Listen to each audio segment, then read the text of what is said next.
The runaway steer weighed 1,500 pounds of pure panic, hooves tearing divots from Wyoming earth as it charged straight toward the canyon's edge. Men shouted, horses scattered, and chaos ruled the Broken Creek Ranch, until a rope sang through the high country air with impossible precision. The steer hit the end of that line and stopped cold, muscles bunching, dust rising.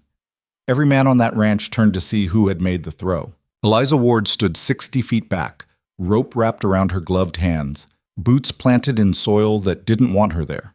Late 50s, silver threading through dark hair she kept tied severe, face carved beautiful by hardship. She held that steer with hands steadier than any cowboy present. She wasn't supposed to exist in their world. Not at her age. Not after everything. But Nathan Hale, the ranch owner watching from his gelding, saw something in that moment that made him do the unthinkable. Offer her full-time work, double standard pay, and a place she could call home. Eliza knew better than to trust easy offers.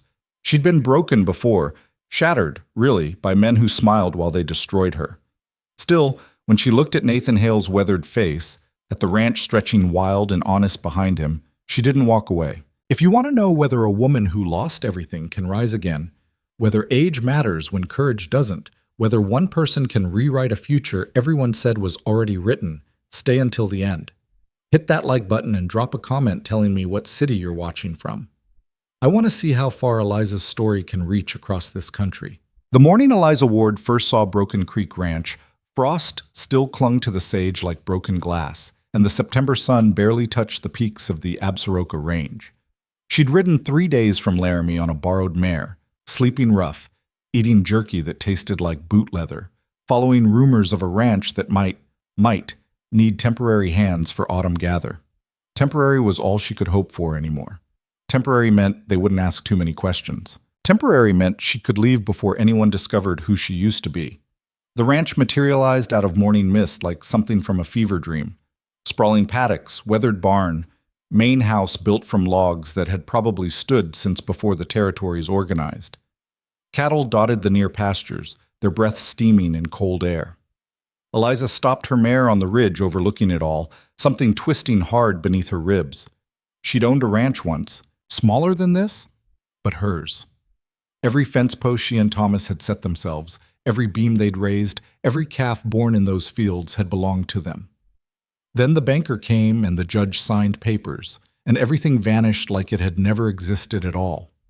Eliza touched the scar on her left hand, the one shaped like a horseshoe, earned the day she'd tried to save their breeding stock from auction. Nobody had cared that the debt wasn't legitimate, that the numbers had been altered, that she could prove fraud if anyone would listen.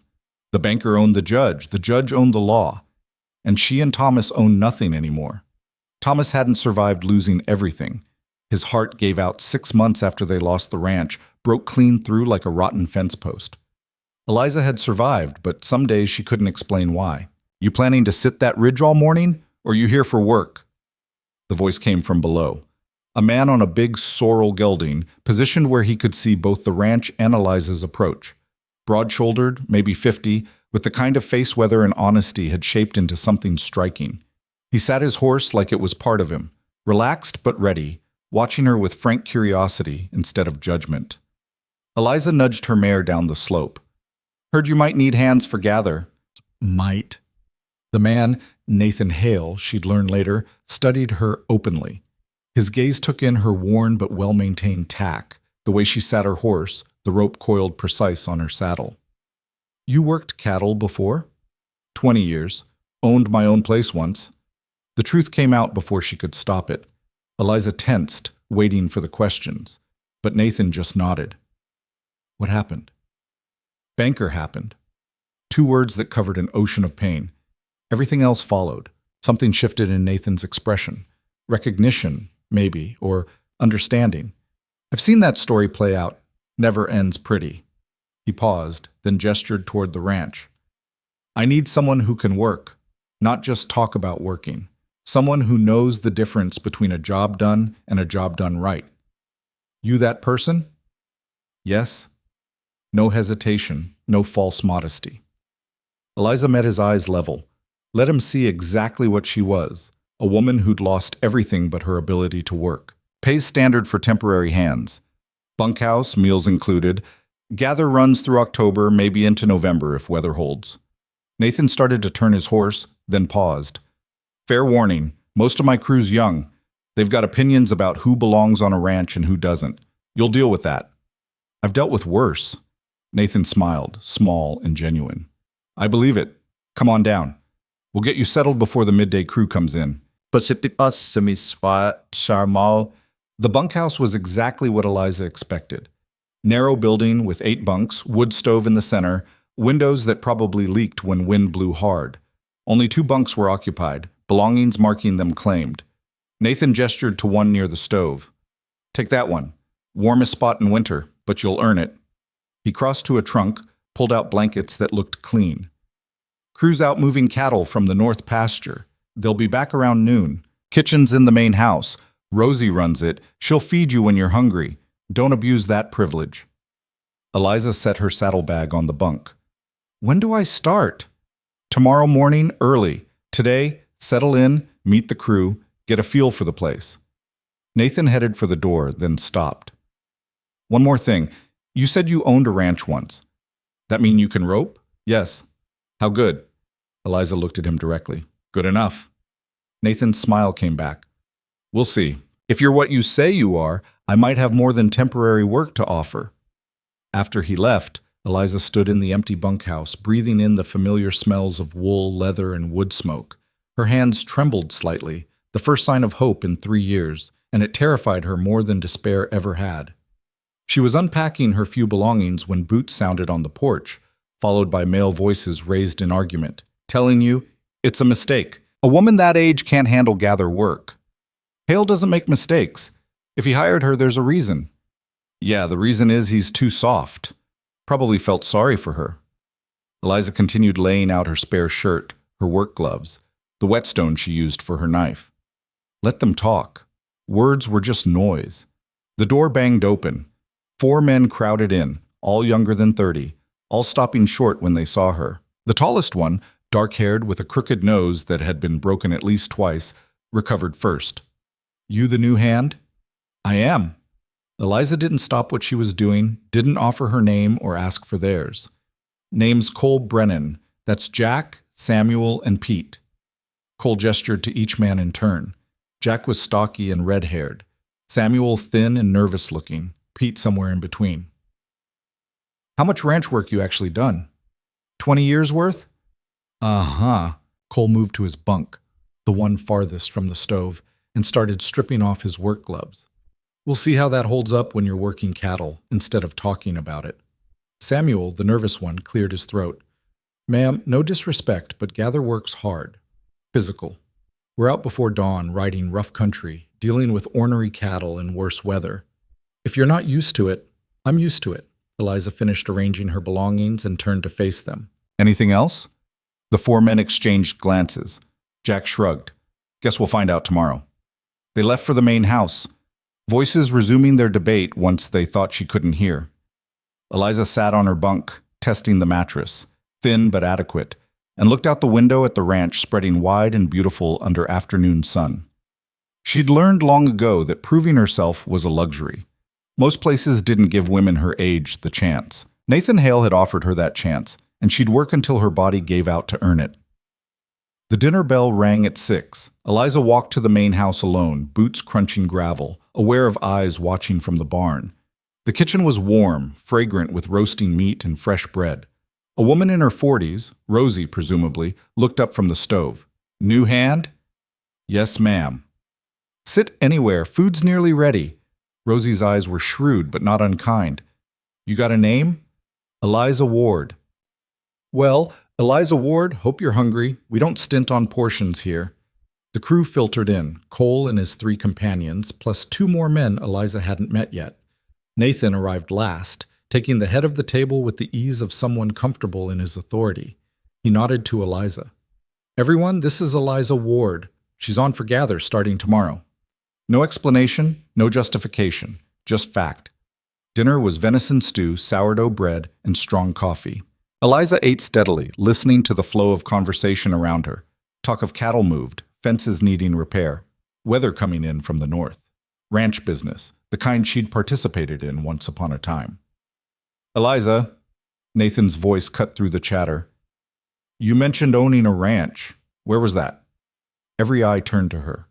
Eliza swallowed her bite of bread, considering how much truth to offer. East of Laramie. Small operation, about 200 head. What happened to it? The question hung there, deceptively simple. Eliza met Nathan's gaze and made a choice. If she was going to work here, even temporarily, she wouldn't hide. Banker decided he wanted the land, found a judge who agreed with him. Everything got sold at auction before we could fight it in honest court. Silence spread across the table like spilled ink. Cole spoke first. That's a hard story. It's a common one, Eliza said quietly. Happens all over the territories. Men with money taking from people without it. Not on Broken Creek, Nathan's voice carried absolute conviction. Not while I'm breathing. Something passed between them then, an understanding maybe, or shared anger at the same corrupt system. Eliza felt it settle into her bones like warmth from the stove. After dinner, she walked back to the bunkhouse under stars so thick they looked like spilled salt. The night air bit cold, promising frost by morning. Eliza lay in her bunk, listening to the ranch settle around her, horses moving in the paddock, an owl hunting from the barn roof, wind testing the corners of buildings. She didn't let herself hope. Not yet. But she didn't despair either. Tomorrow she'd prove what she could do. Tomorrow she'd start earning the chance Nathan Hale had given her. Tomorrow she'd show them all that age didn't matter when you refused to break. Morning came dark and cold. Eliza was dressed and ready when Cole banged on the bunkhouse door at 4:30, shouting for everyone to move. The crew stumbled out into pre-dawn chill, breath steaming, heading for the barn to saddle horses. Eliza's borrowed mare was gone. Nathan had taken her back to whoever he'd borrowed her from. In her place stood a compact bay gelding with intelligent eyes and scarred knees. That's Flint, Nathan said, appearing out of the barn's darkness. He's honest, steady, knows cattle work. Not fancy, but he won't quit on you. Eliza ran her hand down Flint's neck, feeling old injuries beneath the winter coat.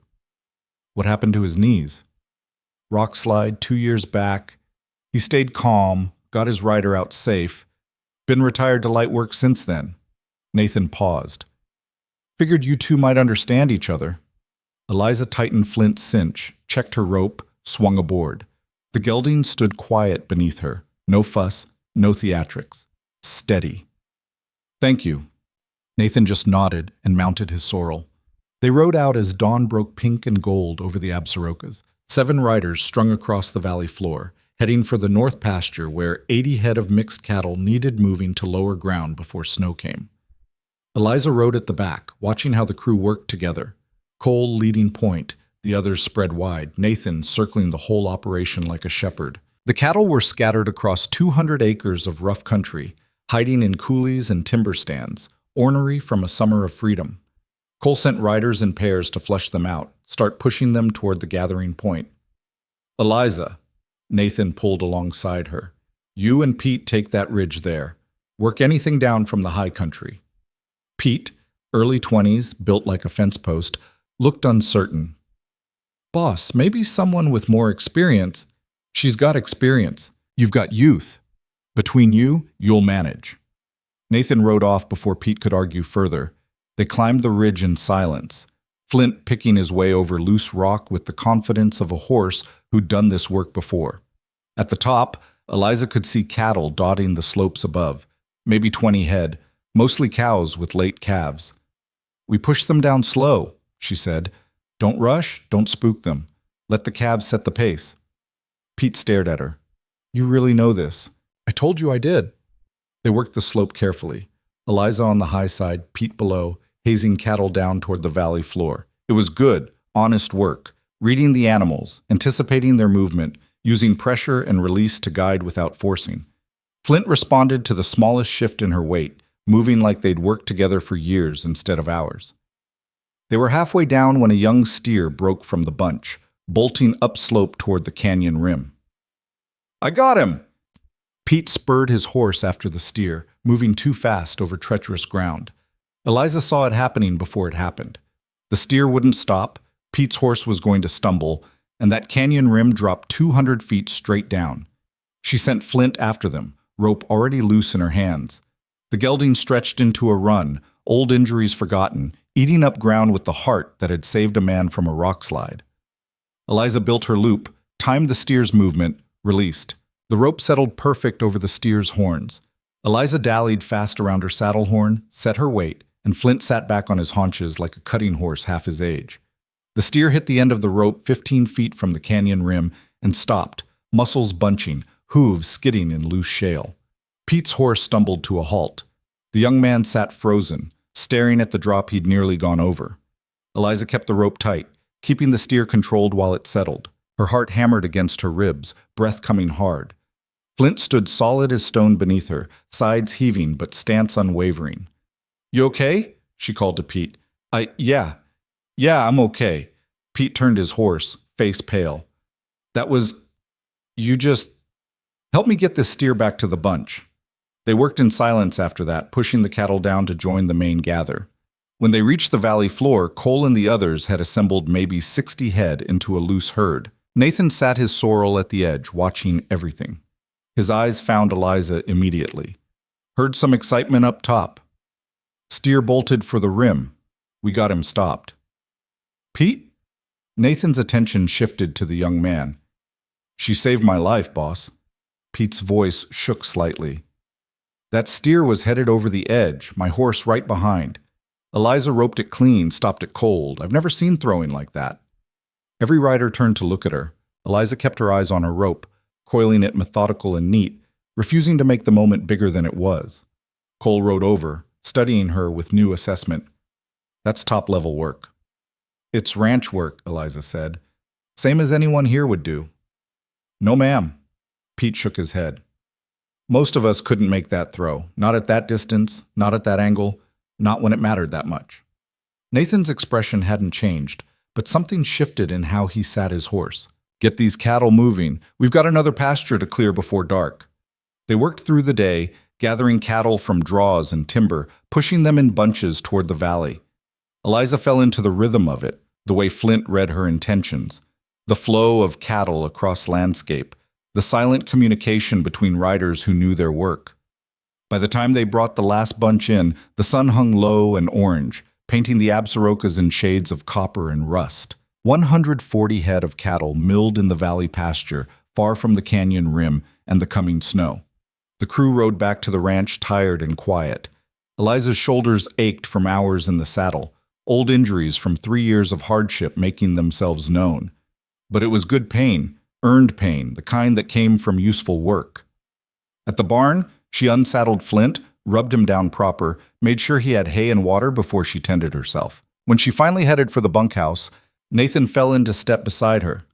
"You rope like that every day?" "I rope however the work requires." "That's not an answer."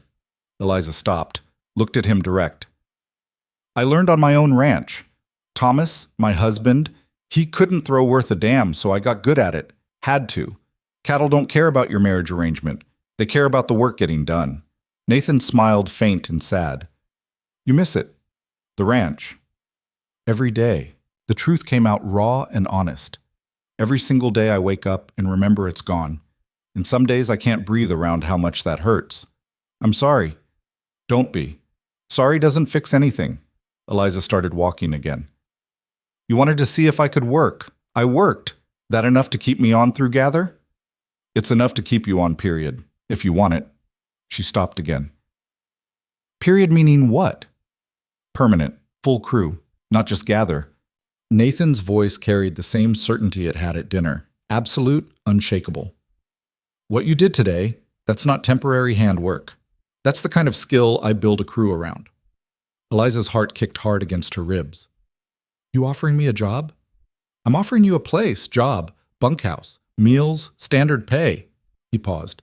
"Double standard pay, actually. Because what you showed me today is worth twice what I pay the others, and I don't believe in pretending otherwise." "They'll resent it." "Maybe, or maybe they'll recognize quality when they see it." Nathan looked at her steady and serious. "I need people who can work, Eliza. People who know the difference between doing the minimum and doing what's right. You're that kind of person. So yeah, I'm offering. Question is whether you'll take it." Eliza stood in the gathering dusk, ranch sounds washing over her. Horses moving in the paddock, cattle settling in the pasture, wind testing the barn roof. A place to stay. Work that mattered. Pay that could rebuild what she'd lost, slow and steady. "The banker who took my ranch," she heard herself say. "His name's Martin Colfax. Has holdings all through the territory. If he finds out I'm working here, he might come after this place too." "Let him try." Nathan's voice went hard as winter ground. "I've dealt with men like Colfax before. They think money makes them untouchable. Sometimes they need to learn different. You don't know what he's capable of. And he doesn't know what you're capable of. What we're both capable of." Nathan offered his hand. "You want this job or not?" Eliza looked at his outstretched hand, weathered, honest, offering something she'd thought she'd never find again. A chance. A place. Work that mattered. She took it. Yes. His grip was firm, calloused, exactly right. "Good. Welcome to Broken Creek Ranch, Eliza Ward, permanent." That night at dinner, Nathan announced it to the crew. Some faces showed surprise, some skepticism, but Pete stood up and raised his coffee cup. "To Eliza. Best throw I've ever seen, and I'm alive to tell about it." Jack and Samuel lifted their cups. Cole nodded slow, something like respect in his eyes. Even the two hands she barely knew joined the toast. "To Eliza," they echoed. Eliza felt something crack open in her chest. Not breaking, but opening, like ice giving way to spring water underneath. She raised her own cup, voice steady, despite everything churning inside. "To honest work and people who value it." They drank together, and for the first time in 3 years, Eliza let herself believe that maybe, just maybe, she could build something here. Not what she'd lost, that was gone forever, but something new, something earned with her own hands and her own skill. Something Martin Colfax and all his money couldn't take away. The next weeks blurred into a rhythm of early mornings and hard work. Eliza rode with the crew, moving cattle, fixing fence, preparing the ranch for winter. The men stopped questioning her presence and started asking her opinion.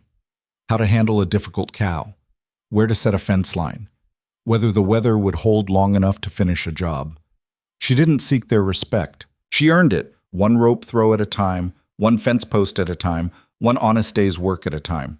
Nathan watched it all with quiet satisfaction, occasionally catching her eye across the dinner table or the barn lot, silent acknowledgement passing between them. October painted the Absarokas in gold and crimson. The gather finished ahead of schedule, cattle safe in valley pastures, ranch prepared for the long mountain winter ahead. Eliza's bunk near the stove felt less like a temporary refuge and more like something she could almost call home. She was checking fence line in the north pasture when she heard horses approaching fast. Nathan and Cole, riding hard, faces grim. "What's wrong?" she called. Nathan pulled his sorrel to a halt. "Rider came from town. Martin Colfax is buying up land south of here. Been talking to the judge, same one who signed off on foreclosures 3 years ago." The world tilted sideways. Eliza grabbed the fence post to steady herself. "He's coming for Broken Creek," she whispered. "He's going to try." Nathan's voice carried absolute conviction. "But he doesn't know you're here. Doesn't know what we're capable of together." Cole looked between them, confused. "Someone want to explain what's happening?" Eliza met Nathan's eyes, saw determination there that matched her own rising fury. 3 years she'd carried the weight of losing everything. 3 years she'd survived when survival felt impossible. Martin Colfax had destroyed her once. She was damned if she'd let him destroy what she was building now. "I'll explain," she said, voice steady and cold as winter ice. "And then we're going to figure out how to fight." The bunkhouse fell silent when Eliza finished talking. Cole sat on his bunk, elbows on knees staring at the floor. Jack and Samuel flanked the wood stove, faces tight with anger. Pete stood by the window, jaw clenched so hard the muscle jumped. Nathan leaned against the doorframe, arms crossed, eyes dark with something that looked like murder. "Let me make sure I understand this," Cole said finally. "This banker, Colfax, he forged documents to make it look like your ranch was in default?" "Not forged, altered." Eliza's voice stayed level, but her hands shook slightly. She folded them together, willing the tremor to stop. "We'd taken a small loan to buy breeding stock, $500, paid back on schedule. But when the paperwork came due, suddenly the amount showed 2,000, with interest we'd never agreed to, payments we'd supposedly missed, penalties that didn't exist in the original contract. And the judge just accepted that? Samuel's voice climbed high with disbelief. Judge Carter accepted whatever Martin Colfax told him to accept. They're old friends, business partners in half a dozen ventures. Eliza met each man's eyes in turn. Carter signed the foreclosure order the same day Colfax filed. We didn't even get a hearing, just a notice that everything would be auctioned in 30 days. What did your lawyer say? Pete asked. We couldn't afford a lawyer. Every attorney we approached either worked for Colfax already or wanted money we didn't have. The memory tasted like ash. Thomas tried to fight it himself, brought our original contract, our payment records, everything we had to prove the debt was manufactured. Carter wouldn't even look at it, said Colfax's bank records were official legal documents and our personal papers didn't mean anything. Nathan's jaw worked. What happened at the auction? Colfax bought everything for a fraction of what it was worth. Cattle, equipment, the land itself. Then he sold it all to a mining company that wanted the water rights. Eliza's voice went flat, dead. Last I heard, they diverted the creek, and the whole valley was turning to dust. Everything we built, just gone. The silence that followed felt heavy enough to crush stone. And now he's coming here. Jack's hands curled into fists. He's going to try the same thing to Broken Creek. Maybe. Nathan pushed off from the doorframe, crossed to the window beside Pete. Ryder said Colfax bought the Morrison place south of here, paid cash. The Hendricks homestead went to auction last week. He bought that too. He's assembling a block of land, working his way north. Toward us, Cole said. Toward water. Eliza stood, moved to the map pinned on the bunkhouse wall. A rough sketch of the valley showing ranch boundaries, creek lines, mountain passes. She traced the blue line representing the creek that ran through Broken Creek Ranch. This is what he wants. Always has been. Water rights are more valuable than gold in this territory. Control the water, control everything downstream. Nathan studied the map, expression calculating. Our water rights are solid, filed proper, fees paid, no disputes on record. Neither were mine. Eliza's finger pressed hard against the map. Until Colfax decided they were. Pete cleared his throat. So what do we do? Just wait for him to come after us? No. Nathan's voice carried absolute certainty. We prepare. We make sure every piece of paper associated with this ranch is in perfect order. Every deed, every contract, every receipt. We document everything, keep duplicate records in multiple locations. We make it impossible for him to manufacture debt or find legal leverage. That won't stop him, Eliza said quietly. It'll just make him try harder. Then we'll fight harder.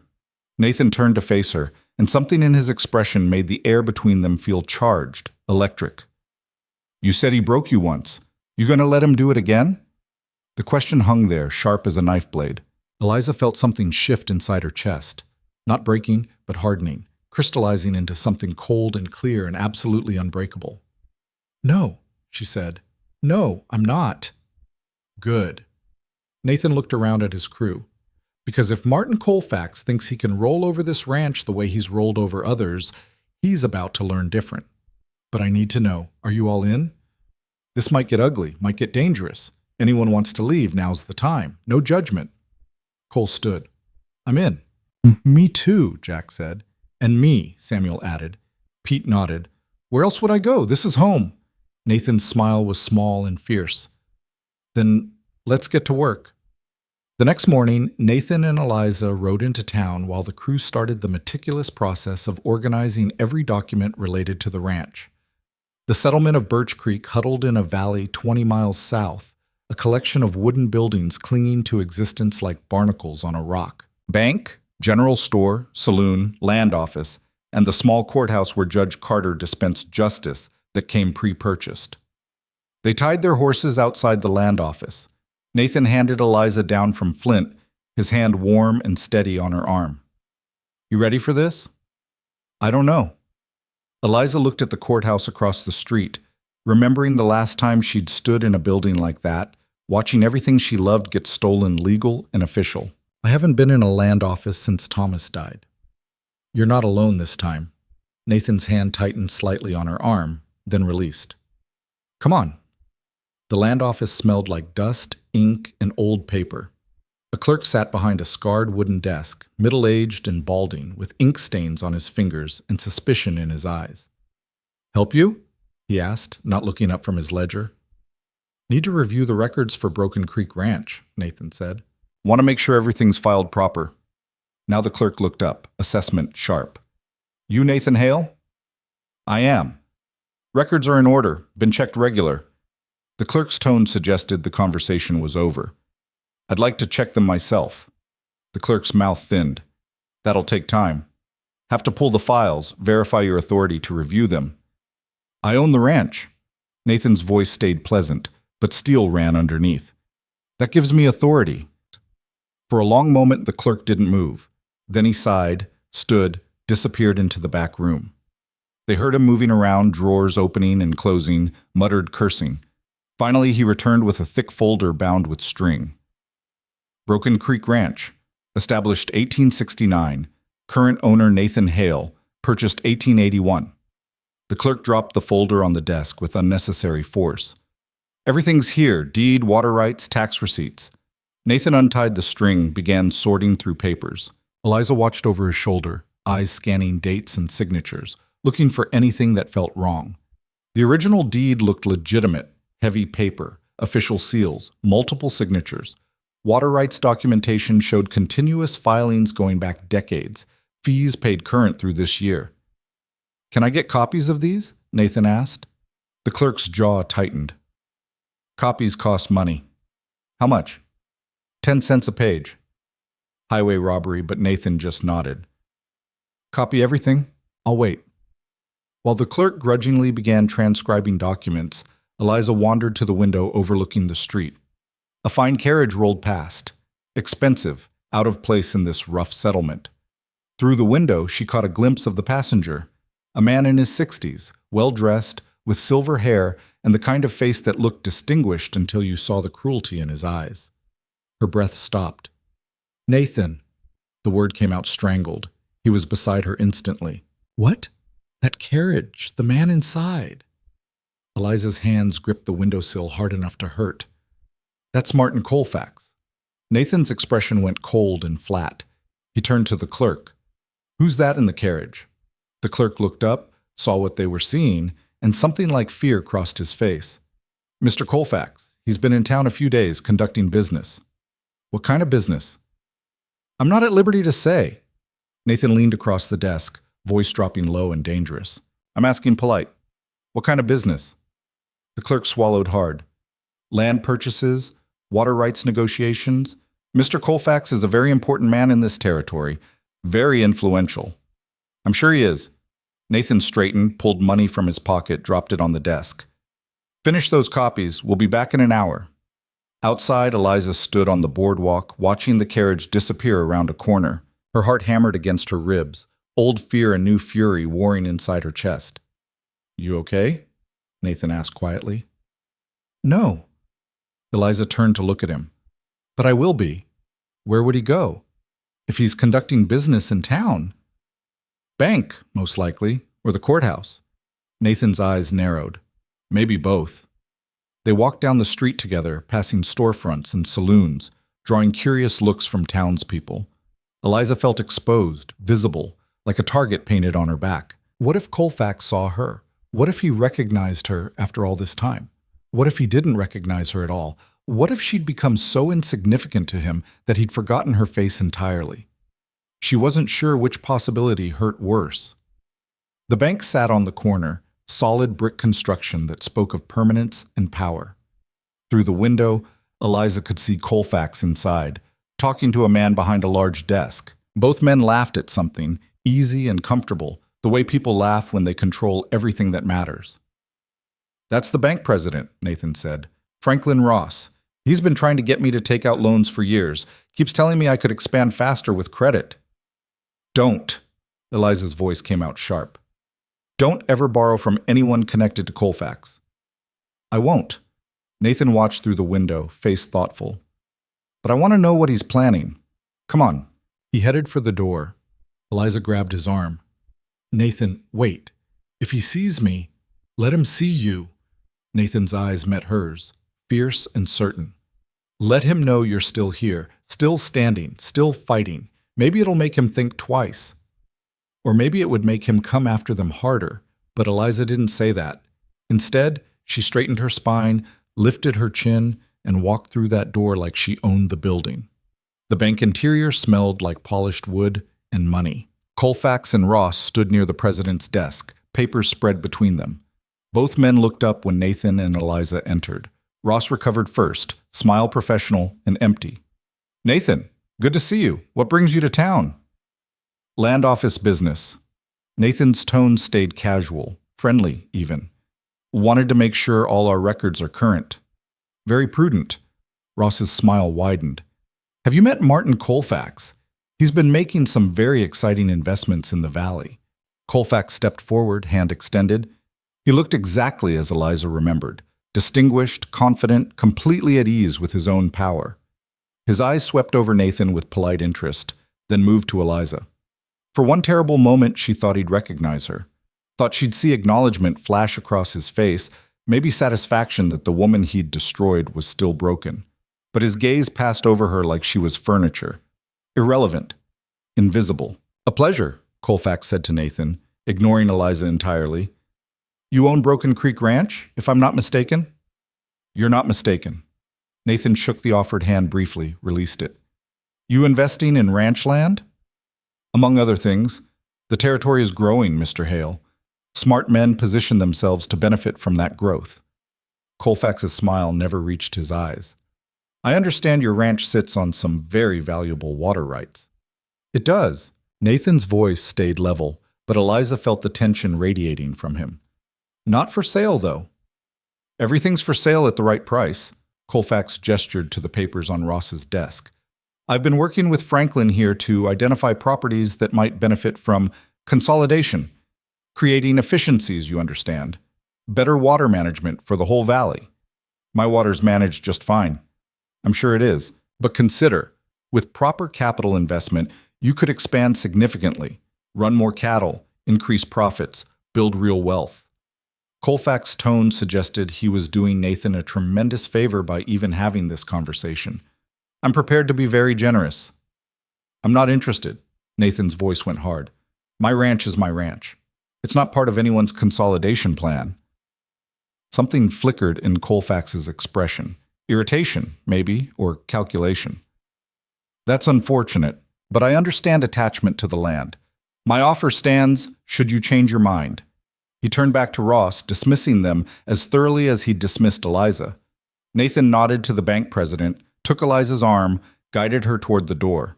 They were halfway across the room when Colfax spoke again. "Excuse me, miss." Eliza froze. Slowly, she turned. Colfax was looking at her now, really looking, eyes narrowed slightly. "Have we met before? You look familiar." For 3 years, Eliza had imagined this moment. Imagined confronting the man who destroyed her life. Imagined telling him exactly what he'd done, what he'd cost her. Imagined watching his face when he realized she'd survived despite everything. But standing here now, feeling his eyes on her like a predator assessing prey, she found herself choosing silence. Because letting him know who she was would tip their hand, would give him information they couldn't afford to share yet. "I don't believe so," she said, voice steady and cool. "I'm new to the territory." Colfax studied her a moment longer, then shrugged. "My mistake. You have one of those faces." They left the bank. Eliza didn't breathe properly until they were a block away, back on the main street, morning sun warm on her shoulders. "You okay?" Nathan asked. "He didn't recognize me." Eliza's voice shook slightly. 3 years of my life, everything he took from us, and I'm just another face he can't quite place." "Good." Nathan's hand found hers, squeezed once, firm and grounding. "Means he won't see you coming when we fight back."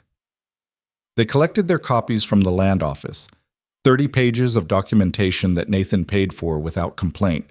The clerk watched them leave with obvious relief, clearly eager to have them gone. On the ride back to the ranch, Eliza kept seeing Colfax's face, hearing his casual dismissal of Nathan's refusal. Everything's for sale at the right price. The arrogance of it, the absolute certainty that money could buy anything, anyone.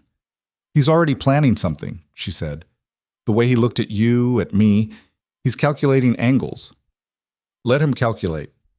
Nathan's hands were easy on the reins, but his jaw stayed tight.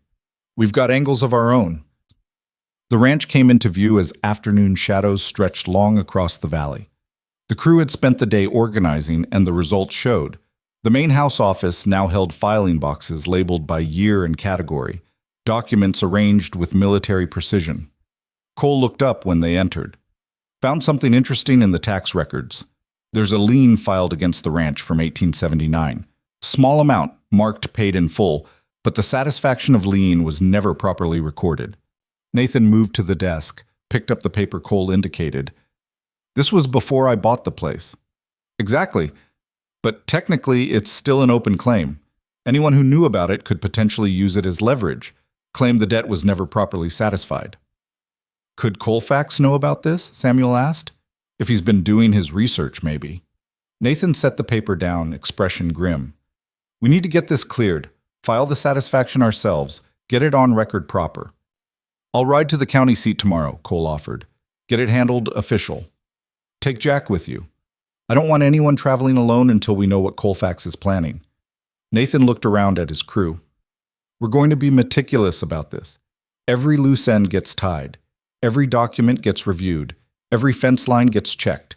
Colfax is looking for vulnerabilities. We don't give him any." Over the next week, they worked like they were preparing for war. Because they were, Eliza thought, watching the crew ride out each morning to inspect boundary markers, verify property lines, document every inch of land that belonged to Broken Creek Ranch. This was war, just fought with paper instead of guns.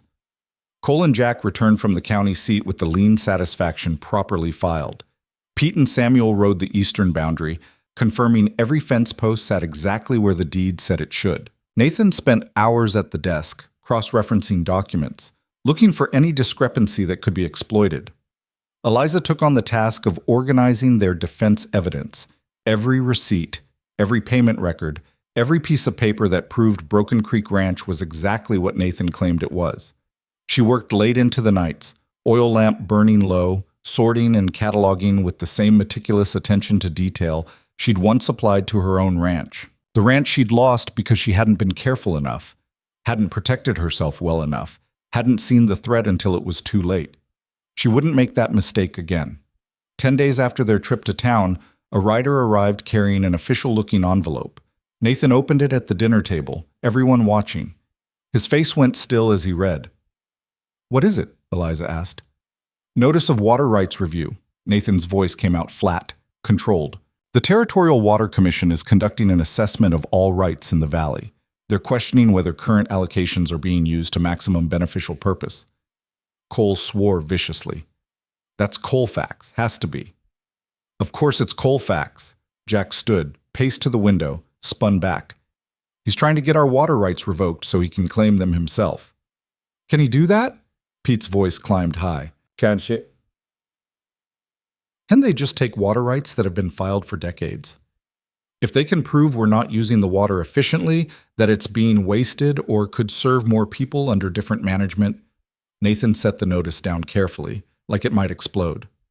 Then yes, they can redistribute the rights. Silence fell across the table. Eliza stared at the notice, seeing the careful legal language, the official seals, the appearance of legitimate government oversight. It looked exactly like the foreclosure notice that had destroyed her ranch, proper and legal and completely corrupt. "We fight it," she said quietly. Everyone turned to look at her. "We document our water usage, show it's efficient and beneficial. We demonstrate that we're serving the valley better than any consolidation could. We prove our case so thoroughly they can't ignore it." Eliza met Nathan's eyes across the table. "And we find out who's behind the review, who filed the complaint, who benefits if our rights get revoked." "That'll be Colfax," Cole said. "Probably. But we prove it. We make the connections visible, create a paper trail that shows exactly what he's doing." Eliza stood, moved to the notice, picked it up. "This says we have 30 days to respond, 30 days to present evidence of beneficial use." "That's not much time," Samuel said. "Then we start now." Nathan rose, began giving orders with the same calm certainty he brought to everything. "Cole, Jack, You'll measure water usage, document every drop that goes to cattle, crops, household use. Pete, Samuel, survey the creek flow, show it's healthy and sustainable under our management. Eliza and I will research water law, build the legal case. The crew scattered to their tasks. Eliza and Nathan remained in the main house, pulling books from shelves, spreading maps across the desk, diving into territorial water statutes that read like they'd been designed to confuse rather than clarify. Here, Eliza pointed to a section of statute. Water rights can only be revoked if usage falls below 50% of claimed allocation for 3 consecutive years. We use way more than that. But they could argue our allocation is too high to begin with. Nathan traced creek lines on the map. Claim we're taking water that could support additional homesteads or mining operations. Not if we show our usage is agricultural and serves food production for the territory. Eliza pulled another book, flipped through pages. There's precedent here. Agricultural use gets priority over industrial in times of shortage. They worked through the night, building their case piece by piece, statute by statute. Somewhere around midnight, Rosie brought coffee and sandwiches, set them down without comment, left them to their research. The oil lamp burned low. Nathan rubbed his eyes, exhaustion showing in the set of his shoulders. Eliza felt it too, bone-deep weariness that came from fighting battles that shouldn't need fighting, defending things that should never be in question. You should rest, Nathan said quietly. This can wait until morning. So can sleep. Eliza turned another page, made notes on a legal pad. We've got 29 days left. I'm not wasting any of them. Nathan smiled, small and genuine. You're stubborn. I'm determined. There's a difference. Is there? Eliza looked up, found him watching her with an expression she couldn't quite read. Something warm and complicated, something that made her heart skip against her ribs. I'm not letting him win, she said. Not again. Not ever again. I know. Nathan's voice went soft. That's what makes you dangerous. Good. Eliza returned to her research, but she felt his eyes on her still, felt the weight of something unspoken building between them. Dangerous is what we need to be. Morning came cold and clear. The crew rode out to begin their surveys, leaving Eliza and Nathan alone with law books and maps and the slowly building case for their defense. They worked in comfortable silence, occasionally reading passages aloud, comparing notes, building strategy. Around noon, hoofbeats sounded outside. Too many for one rider, coming fast. Nathan moved to the window, hand instinctively dropping to the gun he wore on cattle drives. 3 riders coming hard. Eliza joined him at the window. The riders resolved into focus. Cole in the lead, Jack and Pete behind, all their horses lathered from running. They burst into the house without knocking. Cole's face was sheet white. Boss, we've got trouble. Real trouble. What happened?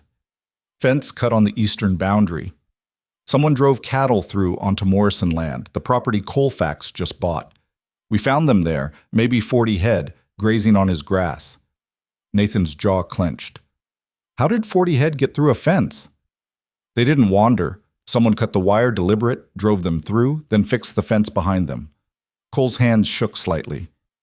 It's a setup, boss. Colfax is going to claim we're trespassing, using his land without permission. Or stealing water, Eliza said quietly.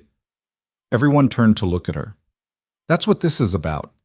He'll claim our cattle are taking water from his property, that we're exceeding our rights, using resources we're not entitled to. He can't prove that, Pete protested. He doesn't have to prove it. He just has to claim it. Did Eliza move to the map, trace the creek line that ran from Broken Creek Ranch south onto what was now Colfax's land? The Water Commission will investigate the complaint. They'll find our cattle on his property. It looks exactly like what he's claiming. Nathan swore, low and vicious. We get those cattle back, now, before anyone official sees them there. Too late. Jack's voice was barely a whisper. There was a surveyor there when we found them. Official territorial surveyor documenting everything. He took photographs. The room fell silent except for the ticking of the mantel clock. Eliza felt the trap closing around them, felt the same sick inevitability she'd felt 3 years ago when she realized the judge wouldn't listen, wouldn't help, wouldn't care that she and Thomas were being destroyed. But this time, she wasn't alone. This time she had Nathan and his crew, had evidence and documentation, had 30 days instead of 30 minutes. This time she had a chance to fight back.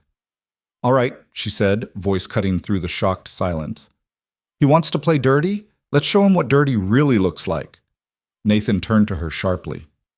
"What are you thinking?" "I'm thinking Colfax made a mistake." Eliza moved to the desk, pulled out the map they'd been studying. "He's smart, methodical, but he's also arrogant. He thinks we're just going to roll over like everyone else. He doesn't know we've been documenting everything." Cole stepped closer. "What good does documentation do against a surveyor's photographs?" "It gives us timeline."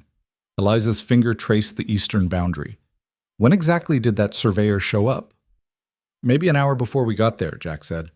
"We heard him talking to his assistant about the light being perfect for photographs." "Perfect." Eliza looked up at Nathan. "When did we last ride that boundary?" Nathan's eyes narrowed, understanding dawning. 2 days ago. Pete and Samuel checked every foot of fence. "And it was intact?" "Completely." Samuel moved to the desk. "We documented it, took notes on condition, recorded the time, both signed off. So we have proof the fence was whole 2 days ago, and Colfax's surveyor conveniently shows up within an hour of it being cut." Eliza felt something fierce and hot rising in her chest. "That's not coincidence, that's coordination." Pete's face lit with understanding. "Someone working for Colfax cut that fence, drove our cattle through, then called in the surveyor to document it." "That's conspiracy," Cole said. "That's illegal." "Only if we can prove it." Nathan's voice stayed level, but his eyes were bright with the same fire Eliza felt. "Can we?" "Maybe." Eliza pulled out a clean sheet of paper, started making notes. "We need to know who hired that surveyor. When the job was scheduled, who reported the trespass. We need to find out if anyone saw suspicious activity near our eastern boundary yesterday or this morning, and we need to check whether any of Colfax's men were in the area." "That's a lot of investigation and not much time," Jack said. "Then we start now." Eliza looked around at the crew. "Cole, Jack, ride into town, find out everything you can about that surveyor. Who hired him, when, what he was told to look for. Be subtle about it. Pete, Samuel, talk to the neighboring ranchers, anyone who might have seen something. Nathan and I will examine that fence line ourselves, see if we can determine exactly how and when it was cut." The crew scattered without argument, recognizing command when they heard it. Within minutes, horses were saddled and riders heading out in different directions. Nathan turned to Eliza. "You just took over my ranch. You object?" "Not even a little." He grabbed his hat from the hook. "Let's go look at that fence." They rode east through country that grew rougher as it climbed toward the foothills. The fence line ran along a ridge, barbed wire strung between posts that Nathan's crew had set, with careful attention to level ground and solid anchoring. Where Broken Creek land ended, Morrison property began. Except Morrison was dead now, and Colfax owned everything the old rancher had built. The cut section was obvious. Fresh wire ends, still bright where they'd been snipped, the fence mended with new wire that didn't match the weathered original. Nathan dismounted, ran his hand along the repair. This was done quick and sloppy. Whoever fixed it didn't care about making it match. Eliza knelt beside the cut section, studying the ground. There, she pointed to hoofprints in the soft earth near the fence. Multiple horses, all shod. And here, you can see where they drove the cattle through. The grass is trampled in a clear path. Nathan squatted beside her. Those prints are fresh, less than a day old, probably. And look at this. Eliza moved to a fence post, touched a scrap of fabric caught on a barb. Wool. Good quality. Not what a working cowboy would wear. More like what a hired gun would wear. Nathan carefully removed the fabric, tucked it in his pocket. Someone dressed for town work, not ranch work. They followed the trail through the cut fence onto what was now Colfax's land. The cattle had scattered across a small valley, grazing peacefully on grass they had no business eating. In the distance, Eliza could see the surveyor's equipment still set up. Tripod, camera, measuring tools arranged with professional precision. We need to get those cattle back, Nathan said. Not yet. Eliza grabbed his arm. If we move them now, Colfax will claim we're destroying evidence. We need witnesses, documentation, something that proves this was a setup. The surveyor's not going to testify against whoever hired him. No, but His photographs will show when the pictures were taken. And if we can prove the fence was whole before that, if we can show someone hired him before the fence was even cut, Eliza's mind raced, pieces falling into place. That proves premeditation. Nathan stared at her. You're not just fighting back, you're building a legal case. I'm doing what I should have done 3 years ago. Eliza's voice went hard. I'm collecting evidence that's too strong to ignore, too clear to manipulate.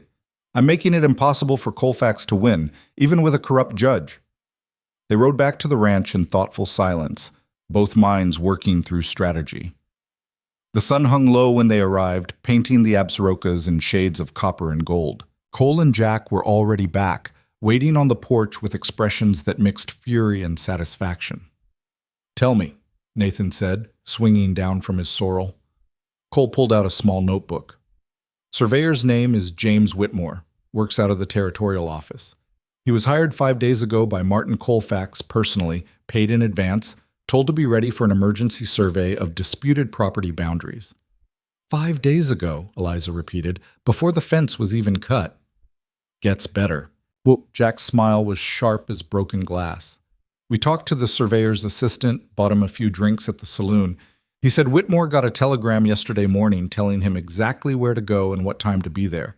The telegram was signed by someone named Carson. Turns out that's Colfax's ranch foreman. Nathan swore softly. That's coordination. That's proof, Eliza said. Do you still have the telegram? Assistant said Whitmore keeps all his correspondence. We couldn't exactly steal it, but we know it exists. Cole looked pleased with himself. Also found out Whitmore's been doing a lot of work for Colfax lately. 3 surveys in the past month, all on properties Colfax was trying to buy. Building a pattern. Eliza's mind cataloged the information, sorting it into the framework of evidence. What about the neighbors? Pete and Samuel rode in as she asked the question, both looking exhausted but triumphant. Pete dismounted first. Talked to the Henderson Ranch, just north of the cut section. Their oldest son was out hunting yesterday, said he saw 3 riders near our eastern boundary around midday. Didn't recognize them, but said they looked like they were working, not just passing through. 3 riders, Nathan said. Same number of horses that cut that fence. Henderson's son also said he heard cattle being driven later in the afternoon, thought it was strange because he knew we'd already finished our gather. Samuel pulled out his own notes. We also talked to the widow Patterson. She lives in that little cabin on the creek. She said a fancy carriage came through town yesterday, stopped at the land office, then headed east. Said it looked like the kind of carriage important men ride in. Colfax, Eliza said. He was here, coordinating everything. Nathan leaned against the porch rail, expression thoughtful. So we've got timeline, we've got witnesses, we've got physical evidence. What we don't have is proof that connects it all directly to Colfax. Not yet. Eliza climbed the porch steps, moved to the door. But we know his pattern now. We know how he operates, and we know he's going to use this incident to bolster his water rights complaint. Inside, she spread their findings across the desk, creating a timeline on a large sheet of paper. 5 days ago, Colfax hires a surveyor. Yesterday, his carriage is seen heading east. Same day, 3 unknown riders cut the fence and drive cattle through. Within an hour, the surveyor arrives and documents everything. This morning, the Water Commission receives an amended complaint. She'd bet money on that last part, even though they couldn't prove it yet. It's elegant, she said, almost admiring despite her fury. He creates the problem, documents it officially, uses it to support a legal claim. Everything looks legitimate on the surface, but underneath, it's all manufactured. Nathan stood beside her, studying the timeline. How do we prove that to people who don't want to see it? We make it so obvious they can't ignore it. Eliza tapped the timeline. We document everything he did, create our own timeline, show the impossibility of coincidence. And we find other people he's done this to, other ranchers who've lost property or rights under suspicious circumstances. Cole whistled low. That's a lot of investigation. That's war. Eliza met his eyes. You said you were in. Are you still? Damn right I am. Over the next week, Broken Creek Ranch transformed into something between a detective agency and a military operation. The crew split their time between regular ranch work and systematic investigation, riding out each day to interview neighbors, examine public records, pieced together Colfax's empire of acquisition. What they found was damning. In the past 3 years, Colfax had acquired 17 properties in the territory. Of those, 12 had involved disputed boundaries, questionable debts, or convenient legal complications that forced sales. James Whitmore had surveyed 9 of them. Judge Carter had ruled on 11. The pattern was so consistent it screamed corruption. Eliza spent hours each evening organizing the evidence, creating charts that showed connections between Colfax, the judge, the surveyor, various lawyers, and bankers. She cross-referenced dates, payments, property transfers, building a web of corruption so dense it became impossible to dismiss as coincidence. Nathan watched her work with something like awe. "You're good at this." "I'm angry at this." Eliza didn't look up from her charts. "Anger makes you thorough. It makes you dangerous." "Good." On the 8th day, Cole returned from town with news that changed everything. He burst into the house during dinner, face flushed with excitement. "Found something! Found someone!" He dropped into a chair, breathing hard. "There's a lawyer in the territorial capital who's been trying to build a case against Colfax for 2 years. Name's Margaret Chen. She represents clients who've lost property under questionable circumstances." Nathan leaned forward. "What kind of clients? Small ranchers, homesteaders, farmers, people Colfax has rolled over." Cole pulled out papers from his saddlebag. "She's been documenting patterns, building evidence, looking for someone willing to challenge him in court. Problem is, most people are too scared or too broke to fight."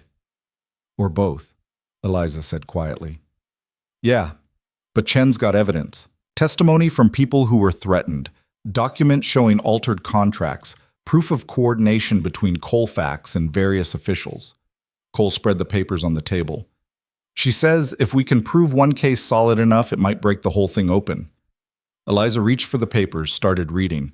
Margaret Chen's work was meticulous, professional, exactly the kind of legal foundation they needed. But it was also heartbreaking, page after page of people losing everything, families destroyed, lives ruined, just like hers had been. "We should go see her," Nathan said. "Show her what we've found, combine our evidence with hers. It's a 3-day ride to the capital." Eliza looked up from the papers. "We can't leave the ranch undefended that long, not with Colfax circling. So we split up. I'll go to the capital with Cole. You stay here with the others. Keep documenting. Keep the ranch secure." Nathan's eyes met hers. "I trust you to hold things together." The words settled between them, heavy with meaning. Trust. After everything Eliza had lost, everything that had been taken from her, here was someone offering trust like it was simple, natural, deserved.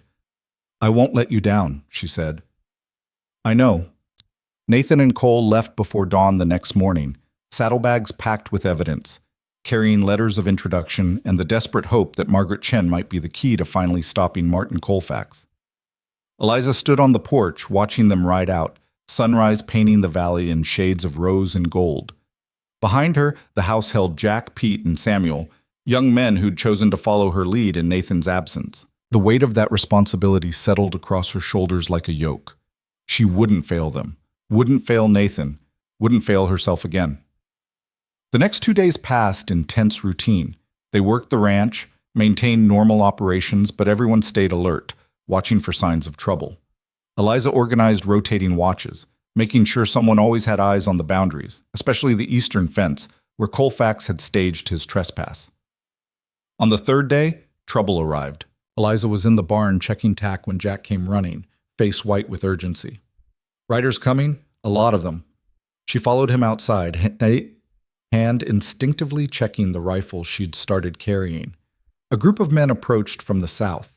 8 riders, all armed, led by someone in expensive clothes who sat his horse with the easy confidence of money and power.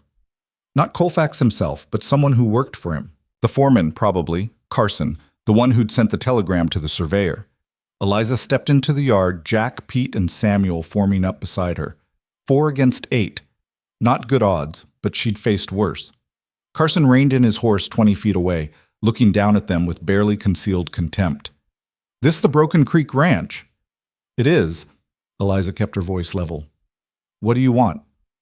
"I'm here on behalf of Mr. Martin Colfax." Carson pulled a paper from his coat. "Got a court order giving us access to inspect water usage and cattle movement. Judge Carter signed it this morning." Of course he did. Eliza didn't move. Let me see it. Carson rode closer, handed down the paper. Eliza read it quickly, heart sinking. The order was legitimate. Official seal, proper signature, legal language authorizing Colfax's representatives to conduct inspections of Broken Creek Ranch to verify compliance with water rights regulations. This says you can inspect, Eliza said. It doesn't say you can damage property or interfere with operations. We're not here to damage anything, just looking around, counting cattle, measuring water flow. Carson's smile was all teeth, no warmth. Unless you're trying to hide something. We've got nothing to hide. Eliza handed the paper back.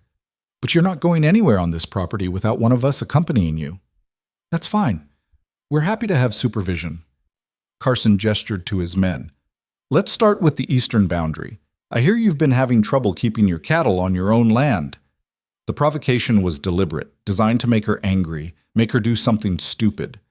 Eliza felt fury rising in her chest but kept her expression calm. Jack, Pete, you go with them. Samuel, stay here and keep working. I'm going to document everything. She moved back to the house, grabbed the camera Nathan kept for ranch records, an expensive purchase he'd made specifically for evidence gathering.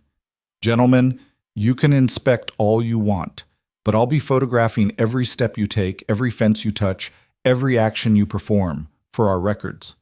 Carson's smile faltered slightly. That's not necessary. Maybe not, but I'm doing it anyway. Eliza loaded the camera, checked the plates. Shall we? They spent the next 4 hours moving across the ranch, Carson's men examining fences, counting cattle, measuring creek flow. Eliza photographed everything, where they went, what they touched, what they measured. Jack and Pete stayed close, making sure nothing was damaged or tampered with. Carson kept trying to find violations, kept pointing to things that might be problems. The fence here looks poorly maintained. Are you sure all these cattle are yours? This water usage seems excessive for the number of stock you're running. Each time, Eliza countered with documentation. The fence was inspected 2 days ago. Here's the signed report. Every animal is branded and recorded. Here's the inventory. Our water usage is well within our legal allocation. Here's the calculation. By the time they finished, Carson looked frustrated and angry. His inspection had found nothing actionable, nothing that could be used to support Colfax's claims. We'll be filing our report with the Water Commission, he said as they prepared to leave. Might be some questions about your operations. File whatever you want. Eliza stood her ground. We'll answer any legitimate questions with evidence and documentation. Carson's eyes narrowed. You seem pretty confident for a woman running a ranch that's not even hers. I'm confident because we're honest.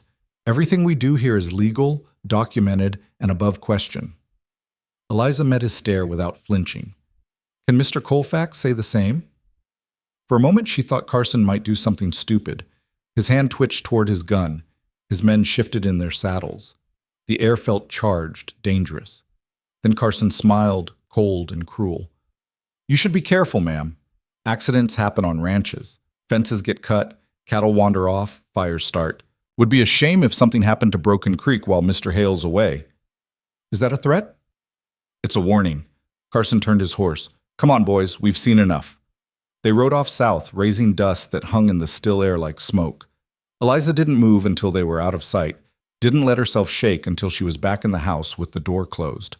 Jack followed her in. That was a threat. He basically told us he's planning sabotage. I know.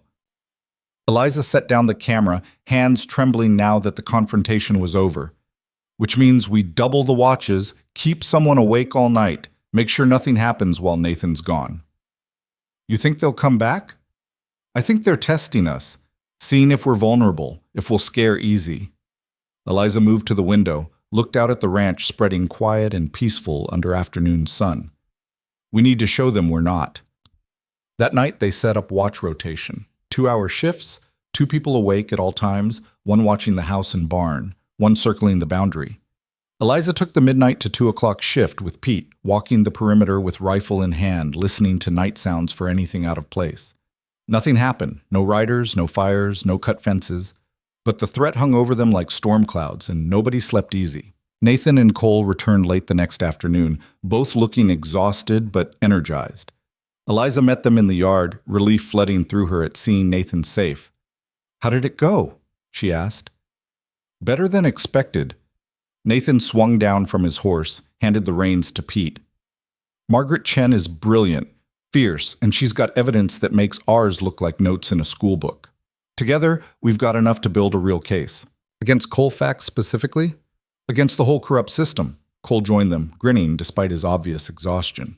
Judge Carter, the surveyor, 3 different bank presidents, half a dozen lawyers, Chen's been tracking them all, documenting kickbacks and coordination. With our evidence added to hers, we can show a pattern of fraud and conspiracy going back 5 years. Eliza felt something loosen in her chest. So we can fight this. We can win this. Nathan's eyes met hers, intense and certain. But it's going to take courage. We'll have to file in territorial court, go public with the accusations, put ourselves directly in Colfax's crosshairs. We're already in his crosshairs. Eliza told them about Carson's inspection, his threats, the tension of the past 3 days. Nathan's expression grew darker with each detail. He's escalating, Nathan said when she finished. Getting desperate. Or getting bold. Cole's jaw tightened. Either way, we need to move fast. Chen says if we can file before the Water Commission makes its ruling, we might be able to get an injunction stopping the whole process. How long do we have? The commission hearing is in 2 weeks. Chen needs 3 days to prepare the filing, another 2 to travel here with the papers. Nathan ran calculations in his head. That gives us maybe 10 days to finish documenting everything, gather any final evidence, prepare for whatever Colfax throws at us when he realizes what we're doing. Then we use those 10 days. Eliza's voice came out hard and determined. We finish this investigation, we build an unbreakable case, and we take Martin Colfax down so completely he never threatens another honest person again. Nathan smiled, fierce and proud. That's the plan. They worked like demons possessed for the next week. Nathan and Cole finished documenting water usage with scientific precision, creating charts and measurements that proved Broken Creek's usage was not only legal, but exemplary. Jack and Pete rode to every neighbor within 20 miles, collecting statements about Colfax's methods, his threats, his pattern of forcing sales. Samuel organized everything into a presentation so clear and compelling it read like a prosecutor's case file. Eliza coordinated it all, cross-referencing evidence, identifying gaps, strengthening weak points. She worked 18-hour days, slept in snatches, drove herself and everyone else toward a single goal: absolute, irrefutable proof of conspiracy and fraud. Margaret Chen arrived on the 8th day, riding in with her assistant and a trunk full of legal documents. She was younger than Eliza expected, maybe 40, sharp-eyed and intense, with the kind of focused intelligence that cut through nonsense like a knife through butter. "You must be Eliza Ward," Chen said, dismounting with efficient grace. "Nathan's told me a lot about you." "Good things, I hope." "He said you're the smartest person he knows and the most dangerous when you're angry." Chen's smile was quick and genuine. "I like you already." They spent 3 days in the ranch house office, Chen reviewing every piece of evidence, asking pointed questions, organizing everything into legal format. She worked with the same meticulous intensity Eliza brought to her research, and watching her was like watching an artist paint. Every detail considered, every connection made explicit, every argument built on unshakable foundation. On the 3rd day, Chen sat back from the desk and smiled. "We've got him," she said simply. "This is the strongest case I've ever built against Colfax. He can't wriggle out of this, can't buy his way out, can't intimidate witnesses into silence. The evidence is too strong, too public, too damning." "When do we file?" Nathan asked. "Tomorrow. I'll ride to the territorial capital tonight, file first thing in the morning." Chen started packing documents into her trunk with careful precision. "The moment those papers are filed, everything becomes public record. Colfax will know what we've done. He'll come after you with everything he has." "Let him come." Eliza's voice carried absolute conviction. "We're ready." Chen looked at her with something like admiration. "Nathan said you lost everything to Colfax 3 years ago, that you've been carrying that loss ever since." "I have." "How does it feel being this close to making him pay?" Eliza considered the question, searching for honest words. "It feels like breathing after drowning, like standing up after being knocked down so hard you thought you'd never get up again." She met Chen's eyes. "It feels like justice." Good. Chen finished packing, closed the trunk. Because that's exactly what this is. Justice for you, for Nathan, for every person Colfax has destroyed. She paused. But Eliza, you should know, even if we win, even if Colfax loses everything, it won't bring back what you lost. Your ranch, your husband, those years of your life. Justice doesn't erase pain. I know. Eliza's voice stayed steady. But it stops the pain from spreading to others. It means something good comes from what I suffered. That's enough. Chen nodded slowly. Then let's make sure we win. She left that evening, riding out under stars so bright they looked like holes punched in black fabric. Eliza stood on the porch watching her go, feeling the weight of everything they'd built, everything they were about to risk. Nathan came to stand beside her, close enough that she could feel the warmth of him in the cold night air. You okay? He asked quietly. Ask me after the filing. I'm asking now. Eliza turned to look at him, this man who'd given her a chance when no one else would, who'd trusted her with his ranch, his crew, his fight against the same forces that had destroyed her. In the starlight, his face looked carved from shadow and determination. I'm terrified, she admitted, and angry, and hopeful, all at the same time. That sounds about right. Nathan's hand found hers squeezed once. Whatever happens next, we face it together. Together, Eliza repeated, the word feeling like a promise, like a weapon, like everything she'd lost and everything she might still win. They didn't have to wait long for Colfax's response. The rider arrived at noon the next day, coming hard from the south, hoarse, lathered, and blowing. He carried an official envelope sealed with red wax, the kind that meant lawyers and consequences. Nathan opened it on the porch. The crew gathered around, everyone knowing this was the moment everything changed. His face went still as stone as he read. When he looked up, his eyes blazed with fury so cold it burned. What does it say? Eliza asked, though part of her already knew.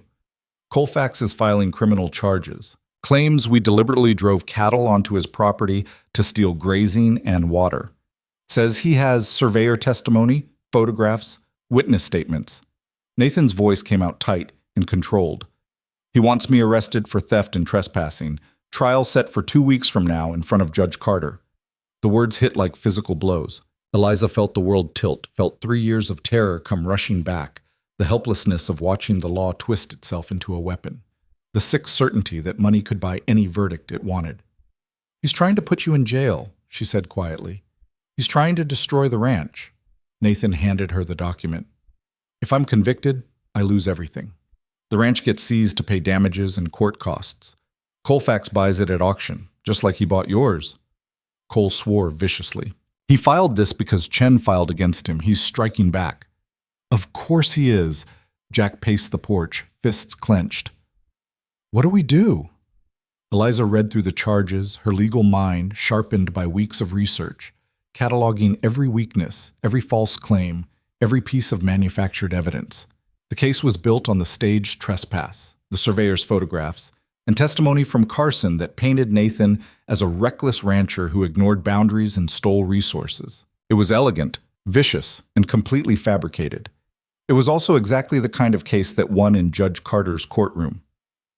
We fight it, she said, looking up from the papers. We go to trial and we destroy every piece of evidence he's manufactured. In front of a corrupt judge? Pete's voice climbed high. With Colfax's lawyers and paid witnesses? That's not a fight. That's a slaughter. Not if we make it impossible to ignore the truth. Eliza's mind raced, pieces falling into place. Margaret Chen filed a civil conspiracy case this morning.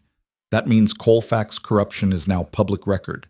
Every newspaper in the territory will be covering it. If we go to trial and can prove Nathan's innocent while showing how Colfax manufactures evidence, we don't just defend Nathan, Nathan finished, understanding dawning. We put Colfax on trial in the court of public opinion. Exactly. Eliza moved to the map still spread across the porch table. Chen's case exposes the system. Your trial gives us the chance to demonstrate it in action. Every lie Colfax tells, every piece of manufactured evidence, every corrupt ruling, it all becomes proof of the conspiracy Chen's alleging. Samuel frowned. But won't Carter just rule against us anyway? Convict Nathan regardless of evidence? Probably. Eliza met his eyes. But if he does it in front of reporters, in front of other ranchers who are watching, in front of the territorial governor who's already getting letters about Colfax's activities, then that conviction becomes evidence of corruption so blatant it can't be ignored. You're talking about losing the battle to win the war, Cole said slowly. I'm talking about making Nathan's trial the turning point. The moment when Colfax's whole empire of lies becomes so obvious that even powerful men have to acknowledge it. Eliza's voice carried absolute conviction. Chen's case will take months to work through the courts, but this trial happens in 2 weeks. If we can make it spectacular enough, damning enough, public enough, we force the territorial government to act. Nathan studied her with an expression that mixed admiration and concern. You're willing to risk me going to jail for this? I'm willing to risk everything to stop him. Eliza held his gaze.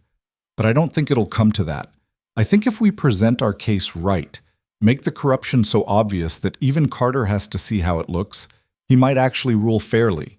Because ruling unfairly in front of witnesses, reporters, and public scrutiny, that's different from ruling unfairly in private. Or, Jack said quietly, he rules unfairly anyway because Colfax owns him completely, and Nathan goes to jail while Colfax takes the ranch. The possibility hung in the air like smoke.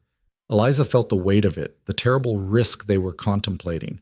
Everything could fall apart. Nathan could lose his freedom, his ranch, everything he'd built, and it would be her strategy that led him there. It's my decision, Nathan said, voice cutting through the tension. My ranch, my risk, my choice. He looked around at his crew. Anyone wants to leave before this gets worse, now's the time. I'll pay you what you're owed, give you references. No hard feelings. Nobody moved. Cole crossed his arms. Jack shook his head. Pete and Samuel stood shoulder to shoulder, unified. They'd chosen their side and they weren't backing down. All right then, Nathan's smile came fierce and determined. Let's give Martin Colfax the fight of his life. The next 2 weeks blurred into preparation that felt like going to war. They organized their defense with military precision, gathering evidence, preparing testimony, coordinating with Margaret Chen to make sure the criminal trial and civil case reinforced each other. Chen sent her assistant with legal advice, witness coaching, and a letter saying she'd be present at the trial to observe and document everything for her own case. Eliza threw herself into the work with single-minded intensity. She interviewed every witness they had, prepared them for hostile cross-examination, made sure their stories were consistent and unshakable. She organized their physical evidence, photographs, fence inspection reports, timeline documentation, into a presentation so clear a child could follow it. Most importantly, she prepared Nathan. They spent hours going over his testimony, anticipating questions, practicing responses that were honest but strategic. Nathan was a good witness, calm, direct, unflappable, but Eliza pushed him harder, made him practice staying composed when accusers called him a liar, a thief, a man who thought he was above the law. You have to stay calm, she told him during one particularly brutal practice session. When Colfax's lawyer tries to provoke you, when he twists your words, when he makes you sound guilty, you stay calm, answer simply, stick to facts. Don't get angry, don't defend, just state the truth clearly. That's harder than it sounds, Nathan said, frustration evident. I know, I've been there. Eliza's voice softened. I watched them destroy Thomas in court, watched him get angrier and more desperate until he sounded exactly like what they were accusing him of being. I won't let that happen to you. Nathan looked at her for a long moment. You're not just helping me. You're refighting the trial you lost. Maybe. Eliza didn't look away. Or maybe I'm just trying to make sure someone wins against these people, that someone gets the justice I never did. If we win this, it's your victory as much as mine. If we win this, it's everyone's victory. Eliza returned to her notes, but Nathan's hand on her arm stopped her. Eliza, I need to say something. His voice went serious, intense. When this is over, win or lose, I want you to know, you've changed everything for me. This ranch, my life, the way I see what's possible. You've made me believe we can fight corruption and actually win. The words settled into her chest, warm and terrifying. Eliza felt something shift between them, something that had been building since that first day when he'd offered her work and she'd chosen to stay. Don't, she said quietly. Don't say things like that until we know how this ends. I'm saying it now because I might not get another chance. Nathan's hand tightened on her arm. If Carter sends me to jail, if Colfax wins, I want you to know what you mean to me, what you've become to me. Eliza's breath caught. 3 years of surviving alone, of building walls around her heart to protect what little was left. And here was Nathan Hale, offering something she'd thought was dead and buried with Thomas. Not replacement, not forgetting, but something new and honest and terrifyingly real. After the trial, she managed. Ask me again after the trial. I will. Nathan released her arm, stepped back, but his eyes held hers a moment longer. That's a promise. The night before the trial, Eliza couldn't sleep. She lay in her bunk listening to the quiet breathing of the crew, the familiar sounds of the ranch settling around her. Tomorrow, everything would change. Tomorrow, they'd walk into Judge Carter's courtroom and either expose corruption so thoroughly it couldn't survive, or watch it crush them like it had crushed so many others. She rose quietly, pulled on her coat, walked out into cold November darkness. Stars blazed overhead, indifferent and eternal. The ranch spread silent and peaceful, exactly as it had the first morning she'd seen it from the ridge. Beautiful, honest, worth fighting for. Footsteps sounded behind her. Nathan emerged from the main house, coat over his nightshirt, hair mussed from attempted sleep. Couldn't rest either? He asked. Too much to think about. They stood together in companionable silence, watching starlight paint silver across the Absarokas. After a while, Nathan spoke. I've been thinking about what happens if we lose. If Carter convicts me. If I go to jail. Don't. Let me finish. His voice stayed gentle but firm. If that happens, I want you to take the crew and leave.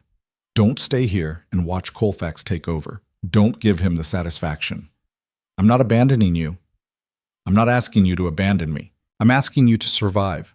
To take what you've learned and use it somewhere else. Help someone else fight this fight. Nathan turned to face her. You're too valuable to waste on lost causes, Eliza. Too strong, too smart, too necessary. This isn't a lost cause. Eliza's voice came out fierce. We have evidence. We have witnesses. We have truth on our side. We also have a corrupt judge and an opponent with unlimited money. Nathan's realism cut sharp.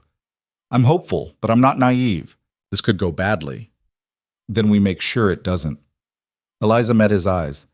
We go in there tomorrow, and we fight so hard, so smart, so completely that even Carter can't ignore it. We make the truth impossible to deny. And if he denies it anyway? Eliza considered the question, searching for honest words. Then we appeal. We take it to territorial court, to the governor, to newspapers across the country if we have to. We make this case so public that Colfax's corruption becomes impossible to hide. Nathan smiled, small and sad. You really believe we can win? I believe we have to try. I believe that sometimes one person standing up is enough to start an avalanche. Eliza's voice strengthened. 3 years ago, I couldn't fight. I didn't have resources, allies, knowledge. I was alone and powerless, and I lost everything. But I'm not alone anymore. Neither are you. And that changes everything. You're right. Nathan reached out, took her hand. His palm was warm, calloused, steady. Tomorrow, we show Martin Colfax what real courage looks like. Tomorrow, Eliza agreed, squeezing his hand once before releasing it. We fight. They rode into town at dawn, a group of 7, Nathan, Eliza, Cole, Jack, Pete, Samuel, and Margaret Chen, who'd returned the night before to observe the trial. The morning was cold and clear, frost crunching under hooves, their breath steaming in sharp air. Birch Creek was already buzzing with activity.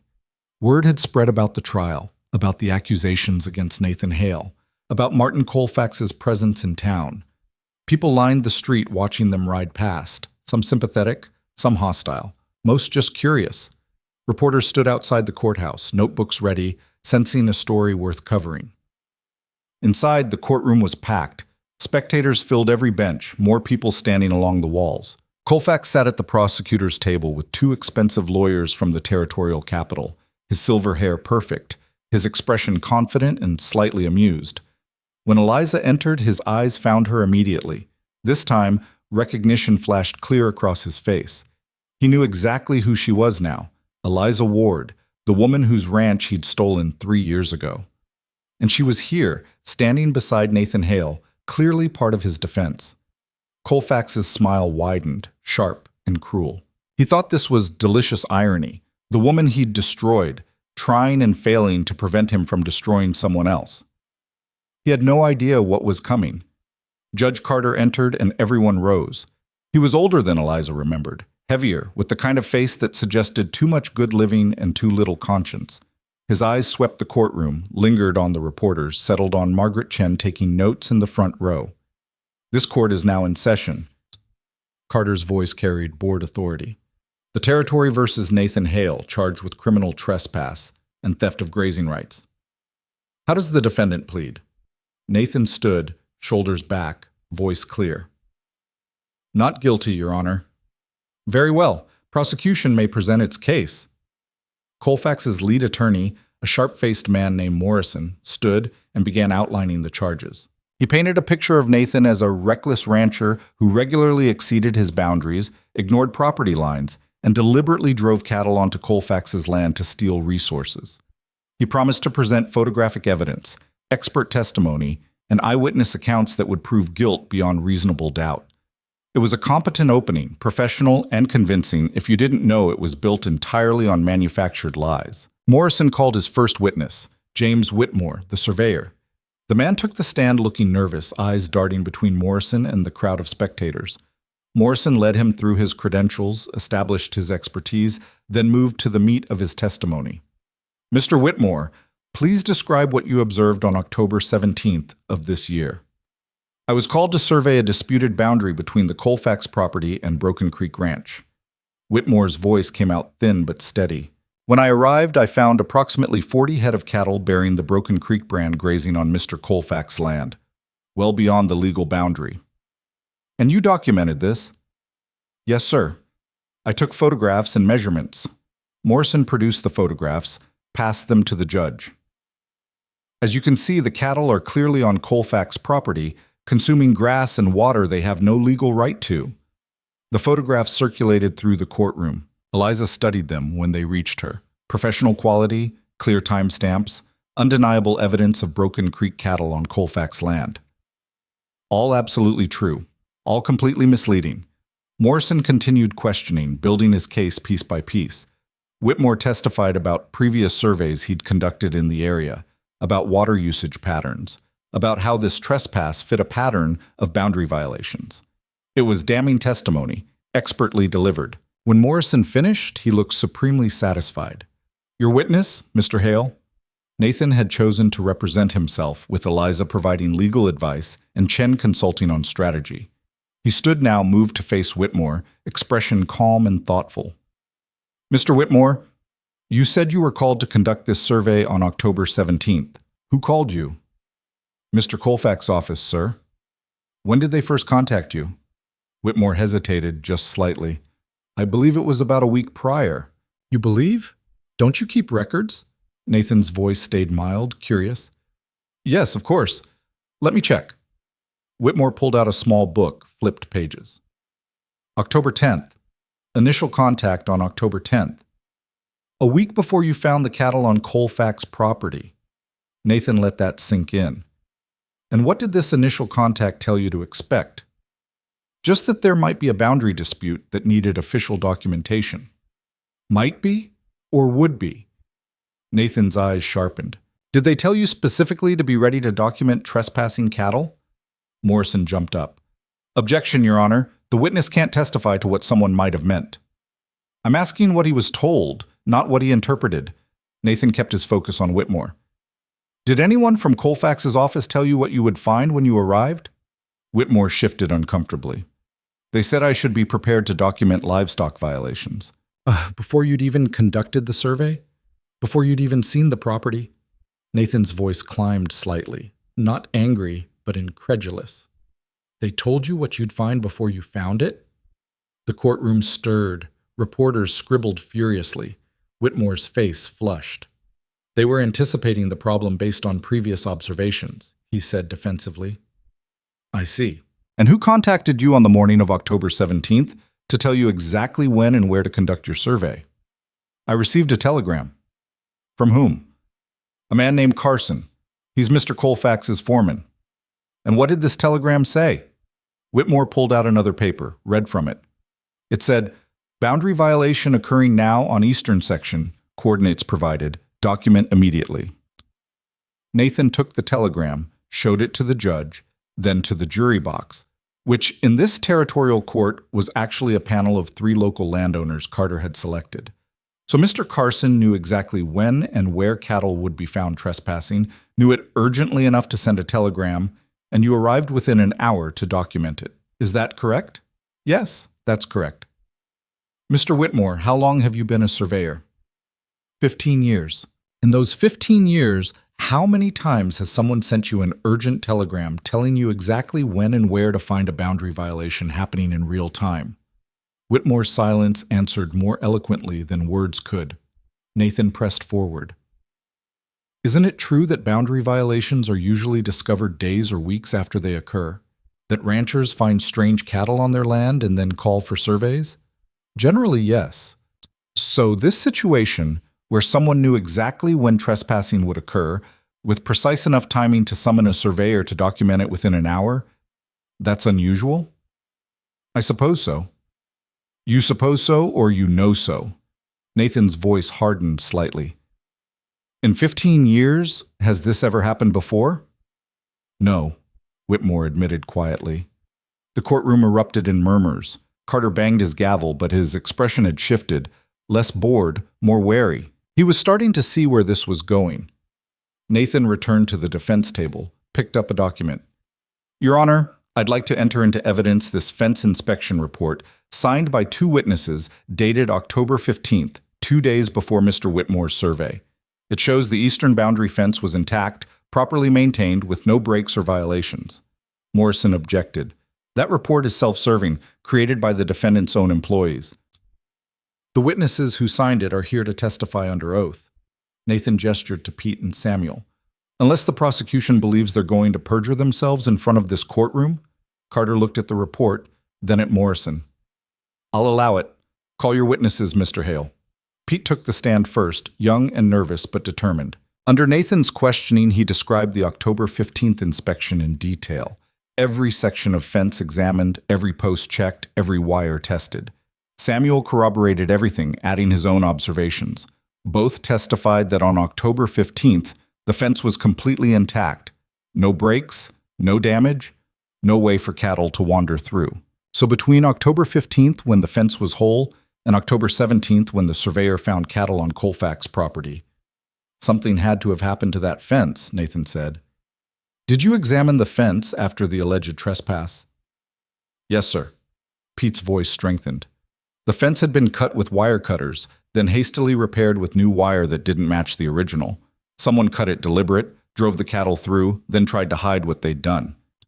Morrison cross-examined aggressively, trying to suggest Pete and Samuel were lying to protect their employer, that their inspection report was fabricated, that they couldn't really be sure about the fence condition. But both young men held firm, consistent, unshakable.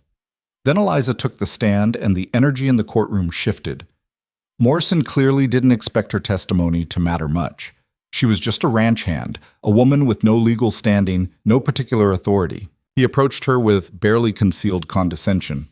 Miss Ward, you work for Mr. Hale, correct? I do. So you have a vested interest in him being found innocent. I have an interest in the truth being told, Eliza corrected, whether that helps or hurts Mr. Hale. Morrison's smile thinned. You claim to have knowledge of this alleged fence cutting. I examined the fence myself.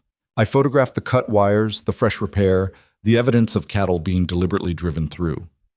How convenient that you photographed everything. Morrison's tone dripped skepticism. Almost like you were preparing for this trial. We were. Eliza met his eyes steadily. We were preparing to defend against a manufactured case built on staged evidence. The courtroom erupted. Carter banged his gavel. Morrison's face flushed red.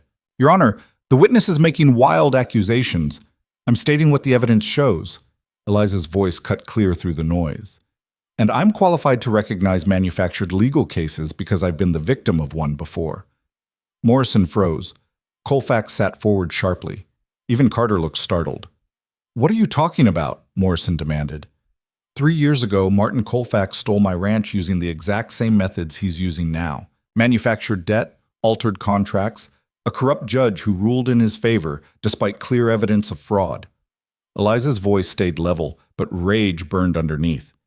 He destroyed my life, killed my husband, took everything we'd built. And now he's trying to do the same thing to Nathan Hale.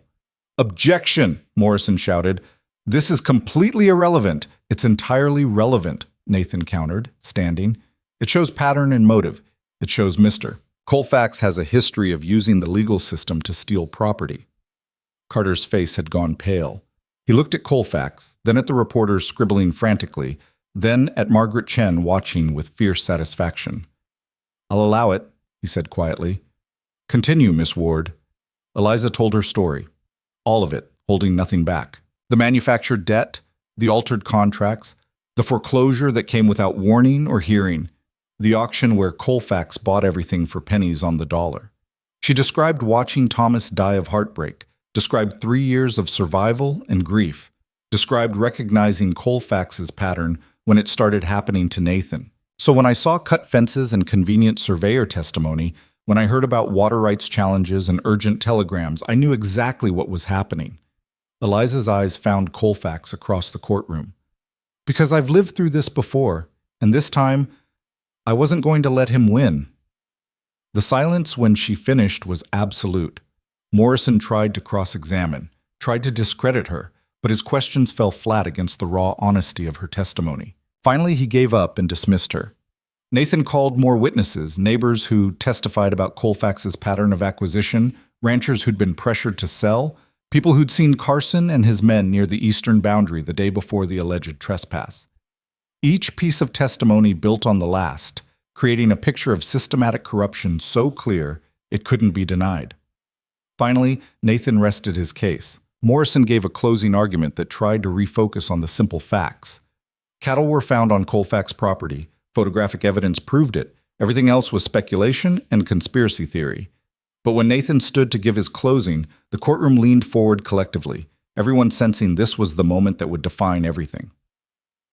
"Your Honor, members of the panel, people of this territory," Nathan began, "this case isn't really about 40 head of cattle or a cut fence. It's about whether powerful men can use the legal system as a weapon against honest people. It's about whether corruption can hide behind official seals and proper procedures. It's about whether we believe in justice or just in power." He walked to where Eliza sat, gestured to her. "Miss Ward lost everything to Martin Colfax's greed, her ranch, her husband, her future. She survived through courage and determination that most of us couldn't imagine. And when she saw the same thing happening here, she didn't run. She didn't hide. She fought. She gathered evidence, built a case, showed us all exactly how this corruption works." Nathan moved to face Colfax directly. "Mr. Colfax hired a surveyor a week before the trespass occurred. His foreman sent an urgent telegram telling that surveyor exactly where and when to find cattle on Colfax property. The fence that contained those cattle was cut deliberately and recently. All of this happened with precision timing that's impossible to explain except through coordination and planning." He turned back to Carter. "This wasn't trespass. This was theater. A performance designed to justify stealing my ranch the same way Colfax stole Eliza Ward's ranch, the same way he's stolen a dozen other properties across this territory. And if you rule in his favor, if you ignore the evidence of this conspiracy, you're not delivering justice. You're participating in theft." The words hung into the air like an accusation, like a challenge. Carter's face had gone from pale to red, rage and fear warring in his expression. "Are you accusing this court of corruption, Mr. Hale?" "I'm stating facts and asking you to rule on them honestly." Nathan's voice didn't waver. "The evidence is clear. The pattern is undeniable. How you rule will show us whether justice is possible in your courtroom or whether Colfax money has already decided the verdict." For a long, terrible moment, nobody breathed.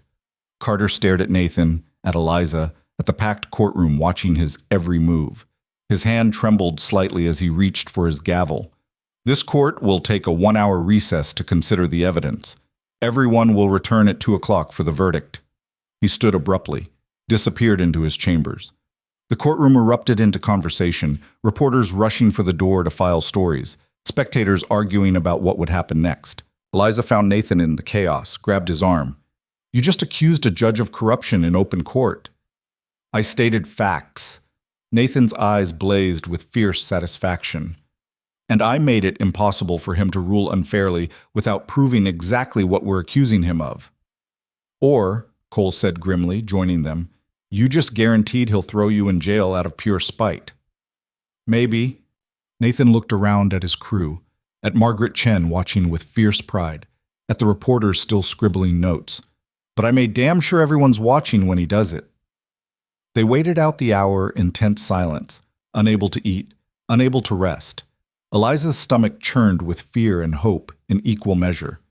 Everything depended on what Carter did next. Everything balanced on whether public scrutiny would be enough to force an honest ruling from a corrupt judge. At 2 o'clock, they filed back into the courtroom. Carter emerged from his chambers looking 10 years older, his face drawn and gray. He took his seat, shuffled papers with shaking hands, finally looked up at the courtroom. After reviewing all the evidence presented, considering the testimony of witnesses from both sides, examining the timeline and documentation provided, he paused, and Eliza's heart nearly stopped. "This court finds the defendant, Nathan Hale, not guilty of all charges." The courtroom exploded. Colfax shot to his feet, face purple with rage. Morrison shouted objections. Reporters ran for the door. Nathan's crew erupted in cheers. Carter banged his gavel repeatedly, finally restoring order. Furthermore, the evidence presented raises serious questions about the conduct of the prosecution. I am referring this matter to the Territorial Attorney General for investigation of potential witness tampering, evidence manufacturing, and conspiracy to commit fraud. Colfax's face went from purple to white. He turned, locked eyes with Eliza across the chaos of the courtroom. In that moment, she saw recognition, not just of who she was, but of what she'd done. She'd beaten him. She'd exposed him. She'd turned his own methods against him and won. The fury in his eyes promised this wasn't over, promised revenge, retaliation, consequences. Eliza smiled at him, cold and fierce and absolutely unafraid. Let him try. She'd survived his worst before. This time she wasn't alone. This time she'd fight until either he fell or she did. And she had no intention of falling. The celebration outside the courthouse was brief and wary. Nathan's crew wanted to cheer, wanted to believe the victory was complete, but Eliza knew better. She'd seen Colfax's face as Carter read the verdict, seen the cold calculation replace the initial fury. He was already planning his next move. "We need to get back to the ranch," she said quietly to Nathan. "Now." He read the urgency in her voice, nodded. "Mount up, we ride hard." They left town at a gallop, leaving the reporters and spectators behind, pushing their horses faster than was wise on rough country roads. Margaret Chen rode with them, her assistant trailing behind, both lawyers understanding that courtroom victories meant nothing if Colfax struck back before they could consolidate their position. The sun hung low and orange when Broken Creek Ranch came into view. Everything looked peaceful, too peaceful. No smoke from the bunkhouse stove, no horses in the near paddock, no movement anywhere. "Something's wrong," Cole said, hand dropping to his rifle. They approached cautiously, weapons ready, eyes scanning for threat. The barn door stood open, swinging slightly in the wind. The main house looked undisturbed, but the bunkhouse— "Fire," Pete breathed. "Someone tried to burn it." The damage was recent, maybe an hour old. Scorch marks blackened the bunkhouse wall, but the fire had been put out before it could spread. Whoever had set it hadn't stayed to make sure it caught. Nathan dismounted fast, checking for other damage. "Kitchen's been ransacked. Office, too. Papers everywhere." Eliza ran to the office, heart in her throat. The filing boxes they'd so carefully organized lay scattered across the floor, documents strewn like leaves, drawers pulled open and emptied. But when she started sorting through the chaos, relief flooded through her. "It's all here," she called. "Messy, but nothing's missing. They were looking for something specific." "The evidence against Colfax," Margaret Chen said, appearing in the doorway. "He sent people to destroy it before the Attorney General could investigate." "But we made copies." Nathan joined them, started helping Eliza gather papers. "Everything important is filed with your office, with the territorial court, with 3 different newspapers." He doesn't know that, or he's desperate enough not to care. Chen's expression was grim. This is escalation. He's not being careful anymore. They spent the next hour securing the ranch, checking for other sabotage, making sure all their animals were accounted for. Whoever had come hadn't hurt the livestock or damaged equipment beyond the attempted arson. This was intimidation, not destruction. A warning shot across their bow. As darkness fell, they gathered in the main house, doors barred, weapons closed. Rosie made coffee and sandwiches that nobody really wanted, but everyone forced down anyway. They needed strength for whatever came next. "He's going to come after us directly now," Jack said, stating what everyone was thinking. "No more legal games, no more manufactured evidence, just violence." "Maybe." Nathan sat at the head of the table, exhausted but still sharp. "Or maybe he'll run. The Attorney General investigation, Chen's civil case, the newspaper coverage, his empire's crumbling. Smart move would be to take what he can and disappear before it all comes down." "Colfax isn't the running type," Eliza said quietly. "He's the type who burns everything down rather than admit defeat." Samuel shifted nervously. "So what do we do? Just wait for him to attack?" "We prepare. We document this attempted arson, add it to the evidence pile. We make sure someone's always watching, always armed, always ready." Nathan looked around at his crew. "And we keep living our lives, keep working the ranch, keep building our case. We don't let fear make us prisoners." "There's something else we should do," Chen said. She'd been quiet, thinking, and now her eyes held a sharp gleam. "We go on offense, file criminal charges against Colfax for this arson attempt, for the fence cutting, for conspiracy. Make him defend himself instead of attacking us." "Will that work?" Pete asked. "It'll tie him up in court, force him to spend money on lawyers instead of hiring guns." Chen pulled out her notebook, started making notes. "And it creates more public record of his actions. Every charge filed, every hearing held, every piece of evidence presented, it all adds to the narrative of systematic corruption." Eliza felt something shift in her chest, the same feeling she'd had in the courthouse when Carter read his verdict, the feeling of momentum, of pieces falling into place, of a long shot starting to look like an actual possibility. "We need witnesses to the arson," she said. "Someone who saw who did it."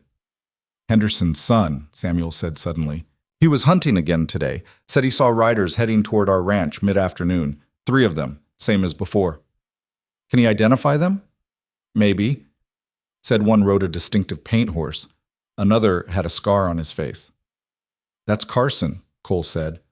"Colfax's foreman has a scar running from his eye to his jaw, and he rides a paint." Chen smiled, fierce and satisfied. "Then we have him. Attempted arson, trespassing, destruction of property. I'll file the charges tomorrow." They worked late into the night, documenting the damage, preparing statements, building yet another case in the ongoing war against Martin Colfax. Eliza moved through it all with methodical precision, her mind clear despite her exhaustion. This was what she'd learned over 3 years of survival: how to keep functioning when everything hurt, how to stay sharp when fear threatened to overwhelm, how to fight when giving up would be so much easier. Around midnight, Nathan found her alone in the office, reorganizing files by lamplight. "You should rest," he said gently. "Can't. Need to finish this." "Eliza," he moved closer, took the papers from her hands, set them down. "It's done. We've documented everything. Chen knows what to do next. You can stop." "If I stop, I'll think." Her voice came out raw. "If I think, I'll remember what it felt like 3 years ago when they burned our barn, when they drove off our cattle, when they made it clear we had no protection, no recourse, no hope." Nathan's hands found her shoulders, steady and warm. "That's not happening this time." "You don't know that." "I know you're not alone. I know you've got people who'll fight beside you. I know that makes all the difference." His voice dropped lower, intimate. "And I know that after this is over, after Colfax is beaten and the ranch is safe, I'm going to ask you something important." Eliza looked up at him, seeing the promise in his eyes. "You said you'd ask after the trial." "The trial's over. We won." His smile was small and genuine. "But the war's not finished yet, and I'm not asking until you can say yes without fear hanging over us." "What if that takes a long time?" "Then I'll wait." Nathan's hands tightened on her shoulders. "You're worth waiting for, Eliza Ward." The words settled into her heart, warm and terrifying and precious.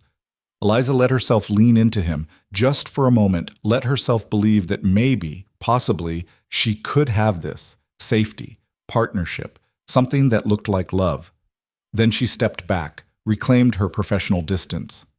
After, she said firmly. Ask me after. I will. The next morning brought news that changed everything.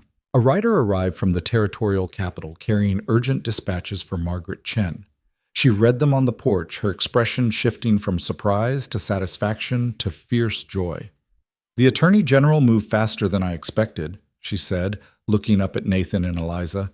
He's filed formal corruption charges against Judge Carter based on the evidence from your trial. Carter's been suspended pending investigation. Nathan let out a breath. That's huge. It gets better. The investigation uncovered communications between Carter and Colfax, letters discussing cases, payments documented in Carter's personal ledger, proof of coordination going back years. Chen's smile was sharp as a knife. Carter's trying to cut a deal. He's offering testimony against Colfax in exchange for reduced charges. Eliza felt her knees go weak. He'll testify? Everything. The manufactured debts, the rigged foreclosures, the whole corrupt system. Chen looked between them. Including your case, Eliza. Carter will testify that your ranch was seized illegally based on falsified documents, that Colfax paid him to rule in his favor, that the whole proceeding was fraudulent. The world tilted sideways. Eliza grabbed the porch rail, dizzy with the implications.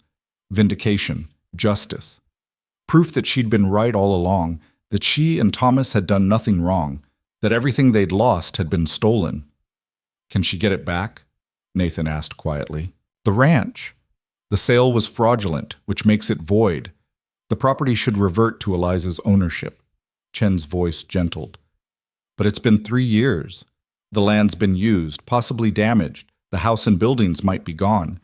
It won't be what you remember. I don't care. Eliza's voice came out fierce. It's mine. It was always mine, and I want it back. Over the next week, Colfax's empire collapsed like a house built on sand. The Attorney General's investigation expanded, pulling in bank presidents, lawyers, surveyors, and various officials who'd participated in the corruption. Carter's testimony opened floodgates, other victims came forward, other cases of fraud emerged, other properties seized illegally were identified. 17 ranches and homesteads in total, all stolen through the same methods Colfax had used on Eliza. 17 families destroyed, their lives ruined, their land taken. But now the law was on their side instead of against them. Margaret Chen organized the victims into a coalition, filed a massive civil suit seeking damages and property return. The territorial governor, sensing which way the wind was blowing, publicly condemned Colfax and promised full prosecution. Newspapers across the territory ran the story day after day. Corruption exposed, justice finally served, the little people winning against concentrated power. Eliza's testimony from the trial was reprinted in a dozen papers, her story of loss and survival becoming a rallying cry for reform. And through it all, Martin Colfax fought. He hired expensive lawyers, filed motions, tried to discredit witnesses and suppress evidence. But without Judge Carter ruling in his favor, without the corrupt system protecting him, his legal maneuvering fell flat. The evidence was too strong, too public, too damning. 3 weeks after Nathan's trial, federal marshals arrested Colfax on charges of conspiracy, fraud, and corruption of public officials. He was taken to the territorial prison to await trial, his assets frozen, his properties seized pending resolution of the civil cases. Eliza was in the barn when Cole brought the news, mucking out stalls in the mindless physical work she'd always found meditative. Cole's shout brought her running. He stood in the yard waving a newspaper, grinning so wide it looked painful. They got him. Marshals took him this morning. She read the article twice, hands shaking, not quite believing it was real. Martin Colfax, the man who'd destroyed her life, who'd seemed untouchable and all-powerful, was in chains awaiting justice. Nathan found her sitting on the porch steps, newspaper crumpled in her lap, tears streaming down her face. "Hey," he said softly, sitting beside her. "You okay?" "I don't know." Eliza wiped at her eyes, but more tears came. "I thought this would feel like victory, like triumph, but mostly I just feel tired. That makes sense. You've been fighting for 3 years. Nathan's arm came around her shoulders, warm and solid. Maybe now you can finally rest. Maybe. Eliza leaned into him, letting herself take comfort. Chen says the property reversion hearings start next month. I could have my ranch back by spring. That's good. That's what you wanted. Something in his tone made her look up. But? But nothing. I'm happy for you. You deserve to get back what was stolen. Nathan paused, choosing words carefully. I just wonder what that means for Broken Creek, for us. The question hung between them. What happened now? Eliza had her own ranch to reclaim, her own land to rebuild. Nathan had Broken Creek, established and running. They were partners in this fight, but the fight was ending. What did that leave them? I don't know, Eliza said honestly. I haven't let myself think past winning. Then think now. Nathan turned to face her fully. Think about what you want, Eliza. Not what you lost or what you're owed, but what you actually want going forward. Eliza closed her eyes, let herself imagine.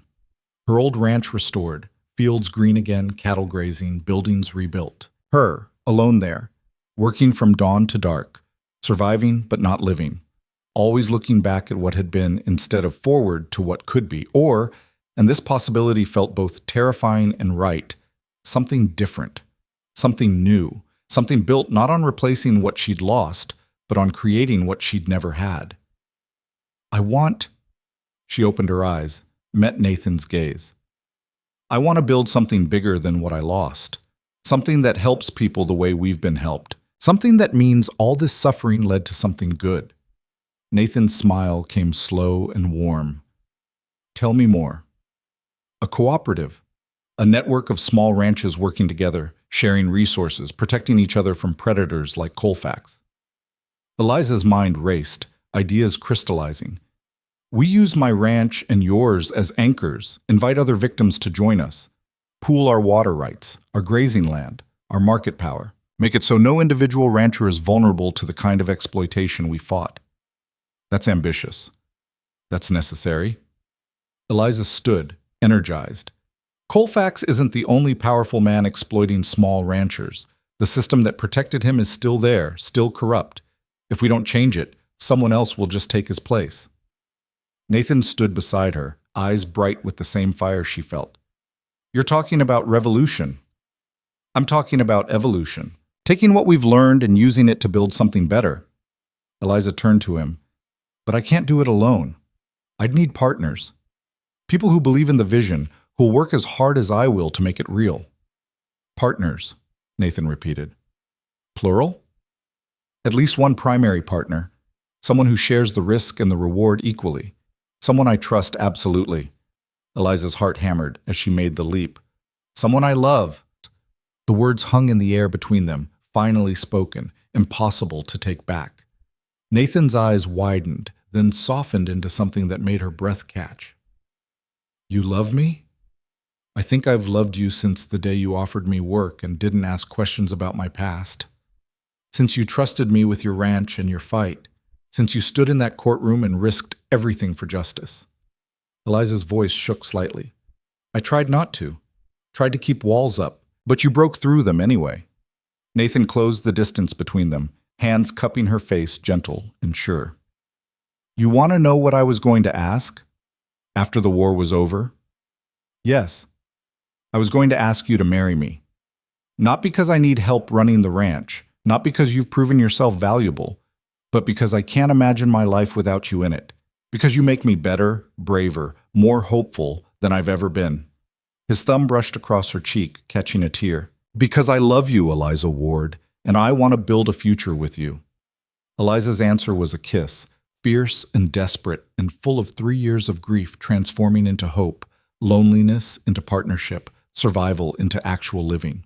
Nathan kissed her back like she was precious, like she was strong, like she was exactly what he needed and wanted and chose. When they finally broke apart, both breathing hard, Eliza laughed. The sound surprising her, joy bubbling up from somewhere deep she'd thought was dead. Is that a yes? Nathan asked, smiling. That's a yes to everything. Partnership, marriage, building something new together.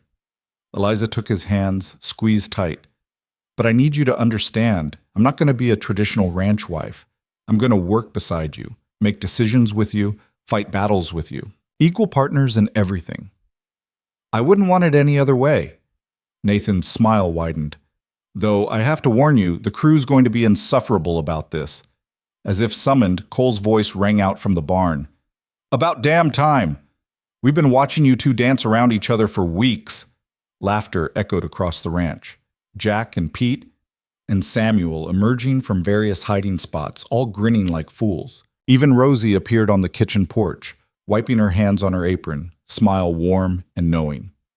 You were all watching, Eliza called, half embarrassed, half amused. We had bets on when you'd finally kiss, Pete admitted. Cole won. Said it would happen the day Colfax got arrested. That's because I understand dramatic timing, Cole said smugly. Nathan shook his head, but he was grinning. You're all fired. You can't fire us now. We're going to be witnesses at the wedding. Chet. The easy banter, the genuine happiness on everyone's faces, it hit Eliza that this was what she'd been missing for 3 years. Not just the land or the work, but the community, the family, the sense of belonging to something bigger than herself. She'd come to Broken Creek expecting temporary work and nothing more. Instead, she'd found purpose, partnership, and the strength to reclaim everything she'd lost. The property reversion hearing happened in late December, in a new courthouse with a new judge, someone appointed by the territorial governor specifically for his reputation of incorruptibility. Margaret Chen presented the case with devastating precision: falsified documents, coerced signatures, a fraudulent foreclosure based entirely on manufactured debt. The new judge ruled swiftly and decisively. Eliza's ranch was restored to her ownership, effective immediately, with damages to be paid from Colfax's seized assets for the 3 years of illegal occupation. Additionally, the fraudulent debt was voided entirely, meaning she owned the land free and clear. Eliza stood when the verdict was read, feeling the weight of 3 years lift from her shoulders. She'd won. Not just against Colfax, but against the whole corrupt system that had protected him. She'd won, and more importantly, 16 other families won too. Their properties restored, their losses acknowledged, their suffering finally recognized. Outside the courthouse, reporters crowded around asking for statements. Eliza spoke clearly and firmly, not about her personal victory, but about the need for systematic reform, about protecting small ranchers, about regulating the power of banks and land speculators, about making sure this kind of corruption couldn't happen again. The newspapers ate it up. Within a week, the territorial legislature was debating reform laws, regulation of foreclosure proceedings, requirements for court-appointed advocates in property disputes, oversight of judges' financial dealings. Real change, sparked by one woman's refusal to accept injustice. Eliza and Nathan rode out to her old ranch on a cold January morning. The Absaroka's white with fresh snow, the sky so blue it hurt to look at. The property looked worse than Eliza had feared. Buildings collapsed, fences down, the creek diverted for mining operations that had destroyed the delicate ecology of the valley. But the land was still theirs, scarred and damaged, but recoverable. It's going to take years to restore this, Nathan said, surveying the destruction. Good thing we have years. Eliza dismounted, walked to what used to be her house. The foundation remained, solid stone that had survived the neglect. She could rebuild on this, could create something new while honoring what had been. We could combine operations, Nathan said, joining her. Run this as an extension of Broken Creek, share crews and resources. You'd still own it, but we'd work it together. Or we make this the cooperative headquarters. Eliza's mind sketched the possibilities. Build a meeting hall where the house was, create shared grazing areas, organize the ranchers who want to join us. Use Broken Creek for the actual ranching operations. Use this for the community organizing. You've been thinking about this. I've been thinking about nothing else. Eliza turned to face him. Chen says 12 ranchers have already expressed interest in joining a cooperative. If we can get 20, we'd have real market power, could negotiate better prices, share equipment costs, create mutual defense against exploitation. Nathan studied her, eyes warm with admiration and love. You're going to change the whole territory, aren't you? I'm going to try. Eliza took his hand. With you beside me. They married in March as spring started breaking through winter's hold. The ceremony was simple, Just the crew, Margaret Chen, and a few neighboring ranchers who'd become friends during the fight against Colfax. No fancy clothes or elaborate celebration, just honest promises spoken in the valley between two people who'd learned that partnership meant fighting together, building together, creating something bigger than either could manage alone. Rosie cried. Cole pretended not to. Pete and Samuel stood as witnesses, grinning like proud brothers. Jack played fiddle for the dancing afterward. Surprisingly good at the instrument nobody knew he could play. And when Eliza and Nathan stood together watching the sun set over the Absarokas, she felt something she hadn't felt in 3 years. Complete. Not because she'd recovered what she'd lost, but because she'd built something new from the ashes. The cooperative formed officially in April. 23 ranchers joined initially, each contributing land access, water rights, and labor to the collective enterprise. They elected a governing board, Nathan as president, Eliza as chief operating officer, 3 other ranchers as rotating members. They established rules for resource sharing, conflict resolution, mutual defense against predatory business practices. Most importantly, they created a legal defense fund. Margaret Chen managed it, ensuring that any member facing questionable foreclosure or property dispute would have immediate access to skilled legal representation. Never again would a small rancher face powerful opponents alone and helpless. The cooperative's success attracted attention. Other territories sent representatives to study their model. Newspapers wrote admiring articles. The territorial governor, seeing which way the wind was blowing, publicly endorsed the cooperative movement and signed the reform laws that Eliza's testimony had inspired. Martin Colfax went to trial in June. The proceedings lasted 3 weeks, but the outcome was never in doubt. Carter's testimony, combined with the mountain of evidence Chen and the Attorney General had assembled, proved conspiracy, fraud, and corruption beyond any reasonable doubt. The jury convicted on all charges. The judge sentenced Colfax to 15 years in territorial prison and ordered him to pay restitution to all his victims. Eliza attended the sentencing, sitting in the front row with Nathan beside her. When the judge read the verdict, she felt no triumph, no satisfaction in Colfax's downfall, just a quiet sense of justice served, of balance restored. Colfax looked at her as the marshals led him away, recognition and hatred clear in his eyes, but also something else. Bewilderment, maybe, that the woman he'd so easily destroyed 3 years ago had become the instrument of his own destruction. Eliza met his gaze steadily, unwavering. She'd survived his worst and turned it into strength. She'd taken everything he'd meant to break her with and used it to build something good, something lasting, something that would protect others from men like him. She'd won, not by becoming like him, but by staying herself. Honest, determined, unwilling to accept that power always prevailed over justice. Outside the courthouse, reporters again crowded around. This time, Eliza spoke about the cooperative's expansion plans, about the need for continued reform, about building systems that protected people instead of exploiting them. She talked about Thomas, about honoring his memory by making sure his death meant something, led to something, changed something. And she talked about hope, about the possibility of rebuilding after devastating loss, about the strength found in community and the power of refusing to give up even when everything seemed hopeless. The story ran in newspapers across the country. Letters poured in from people facing similar exploitation, asking for help, for advice, for hope that they could fight back too. The cooperative hired staff to handle the correspondence, to connect victims with resources, to build a network of mutual aid that stretched far beyond Wyoming territory. Summer came warm and generous. Eliza's old ranch, now the cooperative headquarters, bloomed with new construction.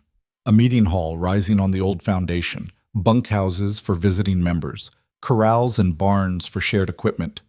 The creek, carefully restored to its original course, ran clear and strong through the valley.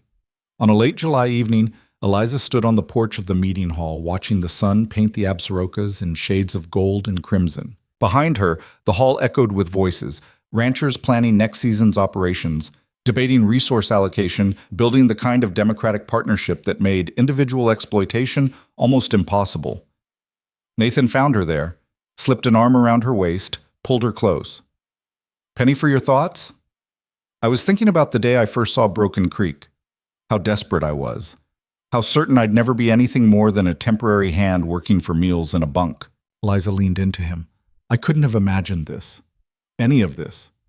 You built it. All of this started because you refused to accept injustice. We built it.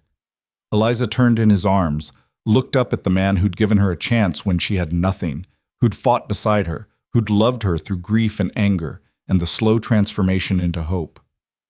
I couldn't have done any of this alone. Good thing you're not alone anymore. Nathan kissed her, gentle and sure. Good thing neither of us has to be alone ever again. Inside the hall, someone called for Eliza's input on a dispute. She kissed Nathan once more, then went to handle it.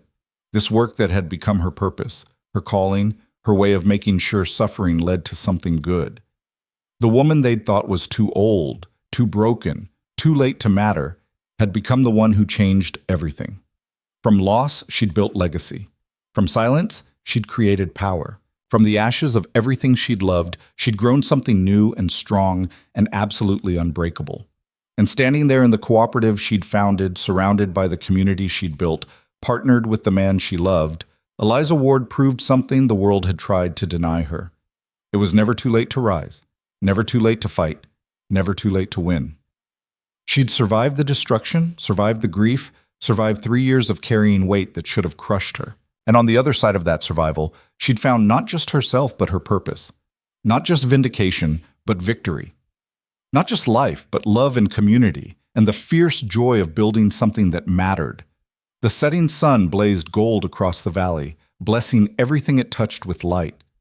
Eliza watched it, thought of Thomas and everything they'd lost, thought of the long journey from that loss to this moment. The pain would always be there. She'd learned that grief didn't disappear. It just made room for other things. But standing here now, surrounded by the fruit of her determination and courage, an absolute refusal to stay broken, she could carry that pain without being crushed by it. She could remember what had been while building what would be. She could honor the past while creating the future. And she could finally rest in the knowledge that she'd won, not just her own battle, but a war that would protect countless others from the same suffering she'd endured. The woman who arrived at Broken Creek broken and desperate, seeking only temporary shelter from a hostile world, had become the woman who rebuilt not just her own life, but the entire structure of justice in the territory. And that, Eliza thought, as the last light faded from the peaks and stars began their eternal watch, was a victory worth every moment of the struggle it had taken to achieve.